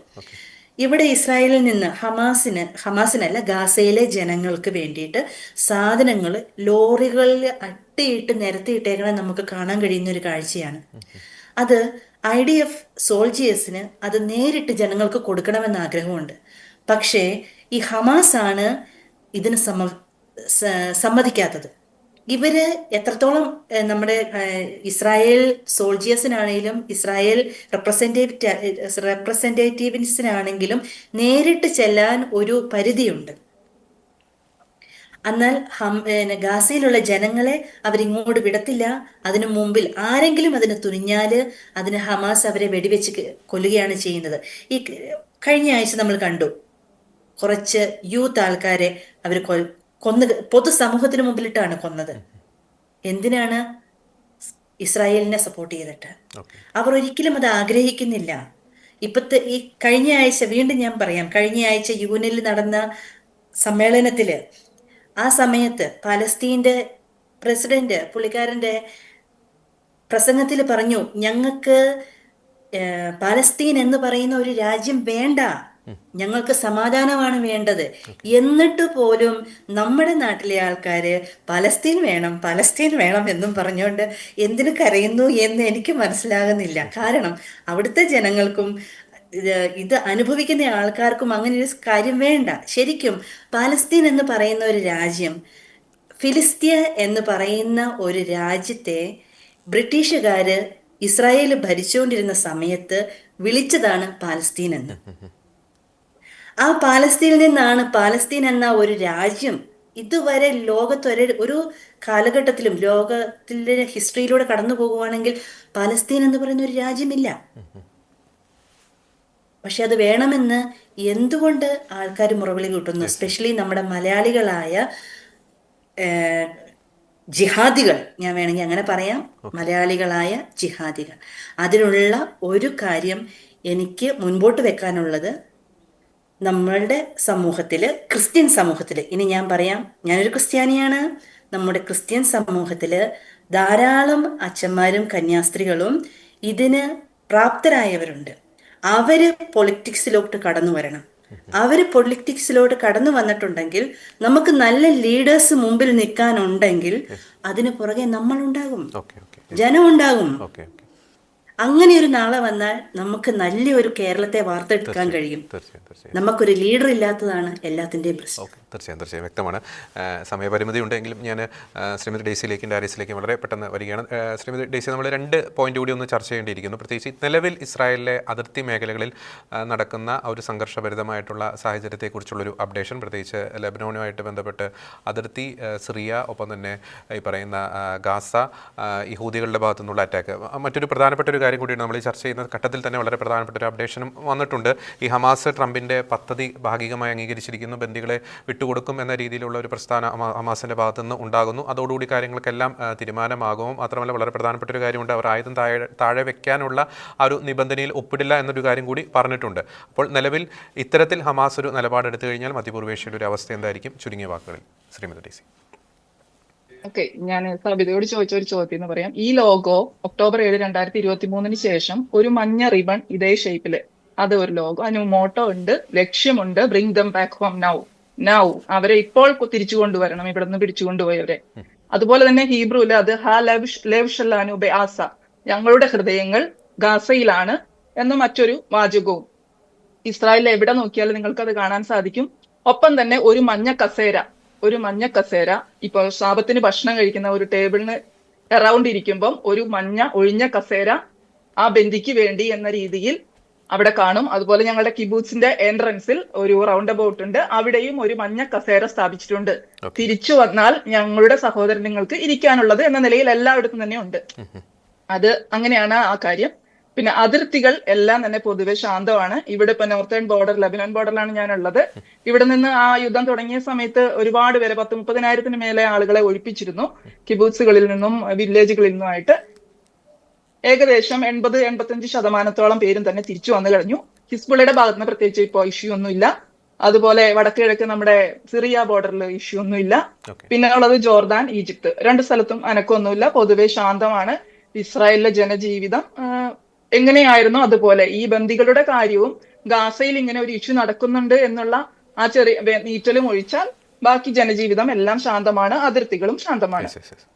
ട്രംപിന്റെ വിഷയം, 72 മണിക്കൂറാണ് ഹമാസിനെ ഡീലിനായിട്ട് വിട്ടുകൊടുത്തത്. 24 മണിക്കൂറിന് ഉള്ളിൽ തന്നെ ഹമാസ് മറുപടി വന്നു. 20 ബന്ദികളെ ജീവനോടെ വിട്ടുകൊടുക്കാം, അല്ലാത്തവരുടെ ശാരീരിക അവശിഷ്ടങ്ങൾ കൊടുക്കാനായിട്ട് സഹായിക്കാം, അത്രേ പറഞ്ഞിട്ടുള്ളൂ, ഉറപ്പില്ല. 48 പേരിലെ. എന്നിരുന്നാലും ട്രംപ് വെച്ച ആ ക്ലോസിൽ ഒന്ന് ഹമാസ് നിരായുധീകരിക്കപ്പെടണം എന്നുള്ള ഒന്നുണ്ടായിരുന്നു. അത് ചെയ്യാൻ അങ്ങനെ ഒരു വ്യവസ്ഥയ്ക്ക് ഹമാസ് തയ്യാറല്ല എന്നത് ഇനിയും ഭാവിയിൽ തുടർന്ന് അക്രമങ്ങൾ ഉണ്ടായേക്കാം എന്നുള്ള ഒരു കാര്യത്തിലേക്കാണ് വിരൽ ചൂണ്ടുന്നത്. ഹമാസ് എപ്പോൾ ആയുധം താഴെ വെച്ച് അങ്ങനെ ഒരു സംഘടന തന്നെ ഇല്ലാതായാൽ മാത്രമേ ഗാസയിലോ വെസ്റ്റ് ബാങ്കിലോ ഇസ്രായേലിലോ മിഡിൽ ഈസ്റ്റിൽ എവിടെയും, അതായത് ഹമാസ് ഉണ്ടെങ്കിൽ ഹമാസിനെ സപ്പോർട്ട് ചെയ്യുന്നവരും കാണും. അതിപ്പോ ഖത്തറിലാവാം, ഇറാനിലാവാം, പലയിടത്തും ആവാം. അപ്പൊ ഹമാസ് ആയുധം എടുക്കുമ്പോൾ ഇസ്രായേലിന് തിരിച്ചും ആയുധം എടുക്കേണ്ടി വരും. അങ്ങനെ വരുമ്പോൾ മധ്യപൂർവേഷ്യയിൽ സമാധാനം ഉണ്ടാവില്ല എന്ന് തന്നെ വേണം പറയാൻ. നിലവിൽ ഇങ്ങനെയാണ് ഹമാസിന്റെ പ്രതികരണമെങ്കിൽ തുടർന്നും ഇന്നല്ലെങ്കിൽ നാളെ, അടുത്ത വർഷം അല്ലെങ്കിൽ പിന്നത്തെ വർഷം വീണ്ടും ഇതേ സ്ഥിതിഗതികൾ തന്നെയാണ് ഉണ്ടാകാൻ പോവുക എന്നാണ് എനിക്ക് തോന്നുന്നത്. ഓക്കെ, വ്യക്തമാണ്. ഞാൻ അവസാനമായിട്ട് ഡാരിസിലേക്ക് വരികയാണ്. ഡാരിസ്, നമുക്കറിയാം ഡാരിസ് ഉൾപ്പെടെയുള്ള നിരവധി മലയാളികൾക്ക്, ആയിരക്കണക്കിന് മലയാളികൾക്ക് അന്നം തരുന്ന നാടാണ് ഇസ്രായേൽ. ഇന്ത്യയുടെ ഉറ്റ സുഹൃത്താണ് ഇസ്രായേൽ. ആ ഇസ്രായേലിനെ നാഴികയ്ക്ക് 40 വട്ടം ഈ ചീത്ത പറയുന്ന കേരളത്തിലെ രാഷ്ട്രീയക്കാരോട് അല്ലെങ്കിൽ അത്തരത്തിലുള്ള നേതാക്കന്മാരോട് ഡാരിസിന് എന്താണ് പറയാനുള്ളത്? വല്ലപ്പോഴെങ്കിലും യാഥാർത്ഥ്യത്തിലേക്ക് കണ്ണു തുറക്കുക എന്നുള്ള ഒരൊറ്റ വാചകത്തിലാണ് ഞാൻ അതിന്റെ ആ ഒരു ഉത്തരത്തെ തരാനായിട്ട് ആഗ്രഹിക്കുന്നത്. ഇവിടെ പലരും പറഞ്ഞു നിർത്തിയ ഒരു കാര്യമുണ്ട്. എല്ലാവരും പാലസ്തീനും ഹമാസിനും പാലസ്തീനെ സപ്പോർട്ട് ചെയ്തോ ഇസ്രായേലിനെ എതിർത്തു. പക്ഷെ ഒരു കാര്യമുണ്ട്, ഈ പാലസ്തീനെ സപ്പോർട്ട് ചെയ്യുകയും ഇസ്രായേലിനെ എതിർക്കുകയും ചെയ്യുന്ന ഇവർ അതേ സമയം തന്നെ എന്താണ് ഹമാസിന് അനുകൂലമായ നിലപാടെടുക്കുകയും കൂടെ ചെയ്യണം. പാലസ്തീനെ സപ്പോർട്ട് ചെയ്യുകയും അതേസമയം ഇസ്രായേലിനെ എതിർക്കുകയും ചെയ്യുന്ന ഇവർ അറിയാതെ ചെയ്യുന്ന ഒരു കാര്യമുണ്ട്. ഇവർ ഹമാസിന് വളം വെച്ച് കൊടുക്കുകയാണ്. ഇവിടുത്തെ കാര്യങ്ങൾ മനസ്സിലാക്കാതെ, ഇവിടുത്തെ സ്ഥിതിഗതികൾ മനസ്സിലാക്കാതെ, ഇസ്രായേലിന്റെ സാഹചര്യങ്ങൾ മനസ്സിലാക്കാതെ ഇതിനെ വിശ്വാസ സംബന്ധമായിട്ട് കണക്ട് ചെയ്യാം, രാഷ്ട്രീയപരമായിട്ട് കണക്ട് ചെയ്യാം. പക്ഷെ ഷൈൻ ചേച്ചി പറഞ്ഞൊരു കാര്യമുണ്ട്, മുസ്ലിങ്ങൾക്കും ക്രിസ്ത്യാനികൾക്കും യഹൂദനും എല്ലാവർക്കും സമാധാനത്തോടെ ജീവിക്കാനായിട്ടുള്ള ഒരു സാഹചര്യം സൃഷ്ടിക്കാനായിട്ടാണ് ഇസ്രായേൽ ശ്രമിച്ചുകൊണ്ടിരിക്കുന്നത്. ഇസ്രായേൽ ഒരിക്കലും ഇപ്പം നമ്മുടെ ക്രൈസ്തവ വിശ്വാസത്തിന്റെ ഏറ്റവും പരമപ്രധാനമായിട്ടുള്ള സ്ഥലത്താണ് എന്റെ അടുത്താണ് ഞാനായിരിക്കുന്നത്. നമ്മുടെ ഈശോ കുരിശിൽ മരിച്ച് ഉയർത്തെഴുന്നേറ്റ സ്ഥലം, പ്രധാനപ്പെട്ട പള്ളി ഇരിക്കുന്ന സ്ഥലമാണ്. ഇതിന് കൃത്യമായിട്ടുള്ള സംരക്ഷണം കൊടുക്കുന്ന ആരാണ്? യഹൂദരാണ്. അതുപോലെ ജെറുസലേം ദേവാലയം ഇരുന്ന ഭാഗത്താണ് ഇപ്പൊ അലസ്ക മോസ്ക് സ്ഥിതി ചെയ്യുന്നത്. നമുക്ക് എല്ലാവർക്കും അതിന്റെ രാഷ്ട്രീയ കാര്യങ്ങൾ അറിയാം. കൃത്യമായിട്ടുള്ള അതിന് സംരക്ഷണം കൊടുക്കുന്ന ആരാണ്? യഹൂദരാണ്. അവരുടെ വിശ്വാസത്തെ പോലും മാനിച്ച് അവർക്ക് കൃത്യമായിട്ടുള്ള സംരക്ഷണം കൊടുക്കുന്ന ആൾക്കാരാണ് യഹൂദർ. പക്ഷെ നാട്ടില് നമ്മുടെ അത് ഭരണപക്ഷമായിക്കോട്ടെ, പ്രതിപക്ഷമായിക്കോട്ടെ, നമ്മുടെ സംഘടനകളായിക്കോട്ടെ, മറ്റ് ഇതര നമ്മുടെ മതസ്ഥരായിക്കോട്ടെ, മുസ്ലിം സഹോദരങ്ങളായിക്കോട്ടെ, പക്ഷെ എനിക്ക് തോന്നുന്നു കേരളത്തില് ഇതിന് തിരിച്ചറിവുള്ള ജനങ്ങളും ഉണ്ട്. ക്രൈസ്തവർ മാത്രമല്ല, ഹൈന്ദവർ മാത്രമല്ല, മുസ്ലിം സഹോദരങ്ങളിൽ പലരും പോലും ഇതിനെ നമ്മുടെ ഇവിടുത്തെ സാഹചര്യങ്ങൾക്ക് അനുകൂലമായിട്ട് ഇസ്രായേലിന് അനുകൂലമായ നിലപാടെടുക്കുന്ന ആൾക്കാരും ഉണ്ട്. പക്ഷേ കേവലം 10 വോട്ടിന് വേണ്ടിയിട്ട് യാഥാർത്ഥ്യത്തെ മറന്നുകൊണ്ട് തീവ്രവാദത്തെ സപ്പോർട്ട് ചെയ്യുന്ന രീതിയിലുള്ള നിലപാട് എടുത്തു കഴിഞ്ഞു കഴിഞ്ഞാൽ അതിനനുസരിച്ചുള്ള കൃത്യമായിട്ടുള്ള തിരിച്ചടികൾ അവർക്ക് അവിടെ കിട്ടും. അത് മാത്രമാണ് എനിക്ക് ഈ കാര്യത്തിൽ പറയാനുള്ളത്. ശരിയാണ്, തീവ്രവാദത്തെ സപ്പോർട്ട് ചെയ്യുന്നവർക്ക് തീർച്ചയായിട്ടും തിരിച്ചടികൾ ലഭിക്കും. ഞാൻ കൺക്ലൂഡ് ചെയ്യാണ്. ശ്രീമതി ഷൈനി, അങ്ങേക്ക് കൺക്ലൂഡ് ചെയ്യും. കൺക്ലൂഷനായിട്ട് ഒരു 2 കാര്യം പറഞ്ഞോട്ടെ. നമ്മുടെ ബാഡ്ജിനെ കുറിച്ച് കുറേ കാര്യങ്ങൾ പറഞ്ഞല്ലോ. ഈ ഒരു ബാഡ്ജ് ധരിക്കാനായിട്ട് ധൈര്യമില്ലാത്ത ഒരുപാട് ആൾക്കാർ, ഇസ്രായേലിലെ സ്വദേശികളായിട്ട് ഉള്ള ആൾക്കാർ പോലും ഉണ്ട്. കാരണം ഈ ഒരു ബാഡ്ജ് എന്ന് പറയുന്നത് ഐക്യദാർഢ്യത്തിന്റെ ബാഡ്ജാണ്. അപ്പോൾ ഇത് ധരിച്ചുകൊണ്ട് പബ്ലിക്കിലേക്ക് ഇറങ്ങാനായിട്ട് നമ്മളെപ്പോലെയുള്ള വിദേശികൾ പോലും തയ്യാറാവണമെങ്കിൽ നമ്മളുടെ ഉള്ളിൽ നമ്മൾ എന്തിനെയാണ് സപ്പോർട്ട് ചെയ്യുന്നത്, എന്താണ് സപ്പോർട്ട് ചെയ്യുന്നുള്ള വ്യക്തമായ ഒരു ബോധ്യം ഉണ്ടായിരിക്കണം. ആ സപ്പോർട്ട് ചെയ്യുന്നത് ഈ ഐക്യദാർഢ്യം എന്ന് പറയുന്ന ആ ഒരു വാക്കിന്റെ അർത്ഥം നമ്മൾ മനസ്സിലാക്കിക്കൊണ്ട് തന്നെ വേണം പബ്ലിക്കിലേക്ക് ഈ ഒരു ബാഡ്ജ് ധരിച്ച് ഇറങ്ങാനായിട്ട്. എന്നോട് തന്നെ പലരും ചോദിച്ചിട്ടുണ്ട് എന്തുകൊണ്ടാണ് നീ ഇസ്രായേലിനെ സപ്പോർട്ട് ചെയ്യുന്നതെന്ന്. അപ്പോൾ അതിനെക്കുറിച്ചൊക്കെ പറയാൻ എനിക്ക് ഒരുപാട് കാര്യങ്ങളുണ്ട്. അപ്പോൾ ഈ ഒരു ഐക്യദാർഢ്യം എന്ന് പറയുന്നത് നമ്മുടെ നെഞ്ചിന്റെ ഉള്ളിൽ നിന്ന് തന്നെ ആയിരിക്കണം, നമ്മുടെ ഹൃദയത്തിന്റെ ഉള്ളിൽ നിന്ന് തന്നെ ആയിരിക്കണം. ഞങ്ങൾ ഇസ്രായേൽ മലയാളികൾ എന്നും ഇസ്രായേലിനോടൊപ്പം തന്നെയാണ്. ഇസ്രായേലിനോടൊപ്പം മാത്രം ഇരിക്കുമ്പോഴും മറ്റുള്ള രാജ്യങ്ങളിൽ മരിക്കുന്ന അല്ലെങ്കിൽ കൊല്ലപ്പെടുന്ന അല്ലെങ്കിൽ ഇതുപോലെയുള്ള തീവ്രവാദത്തിന് ഇരയാവുന്ന എല്ലാ മക്കളുടെയും കൂടെ ഞങ്ങളുടെ ഹൃദയമുണ്ട്. എല്ലാവരോടുമുള്ള ഐക്യദാർഢ്യമാണ്. പ്രത്യേകിച്ച് ഇസ്രായേലിനോടും ഇസ്രായേലിൽ നിന്ന് പിടിക്കപ്പെട്ടു പോയ ബന്ദികളോടും ബന്ദികളുടെ കുടുംബാംഗങ്ങളോടുമുള്ള ഒരു ഐക്യദാർഢ്യമായിട്ട് പബ്ലിക്കിൽ ഞങ്ങൾ ഇത് ധരിച്ച് ഇറങ്ങുന്നതിന് ഞങ്ങൾക്ക് യാതൊരു മടിയുമില്ല. അതൊരു കാര്യം. പിന്നെ ഏറ്റവും അവസാനമായിട്ട് എനിക്ക് കൺക്ലൂഷനായിട്ട് പറയാനുള്ള ഒരു കാര്യം, ഇസ്രായേലിൽ നിന്നുള്ള കാര്യങ്ങൾ ഞങ്ങൾ ഇവിടെ ജോലി ചെയ്യുന്ന ആൾക്കാരുടെ നേർക്കാഴ്ചകൾ മനസ്സിലാക്കി അത് മറ്റുള്ളവരിലേക്ക് എത്തിക്കാനായിട്ട് ഒരു ധൈര്യം കാണിക്കുന്ന അല്ലെങ്കിൽ മനസ്സ് കാണിക്കുന്ന ഷെക്കീന ന്യൂസിനോട് ഞങ്ങൾക്ക് ഇസ്രായേൽ മലയാളികൾ എന്നും ഞങ്ങൾ കടപ്പാടുള്ളവരായിരിക്കും, നന്ദിയുള്ളവരായിരിക്കും. കാരണം ഞങ്ങൾ ഒരു നാട്ടിലെ ഒരുമാതിരിപ്പെട്ട ചാനലുകളോടൊന്നും ഞങ്ങൾ സഹകരിക്കാറില്ല ഒരുപാട്. കാരണം എന്താണെന്ന് വെച്ചാൽ നമ്മളിവിടെ നേരിട്ട് കാണുന്ന നേർക്കാഴ്ചകൾ അതുപോലെ സത്യസന്ധമായിട്ട് പൊതുവിലേക്ക് കൊടുക്കാനായിട്ട് പല ചാനലുകാർക്കും പലർക്കും പേടിയാണ്. കാരണം നാട്ടിലെ വോട്ട് രാഷ്ട്രീയം തന്നെയാണ്.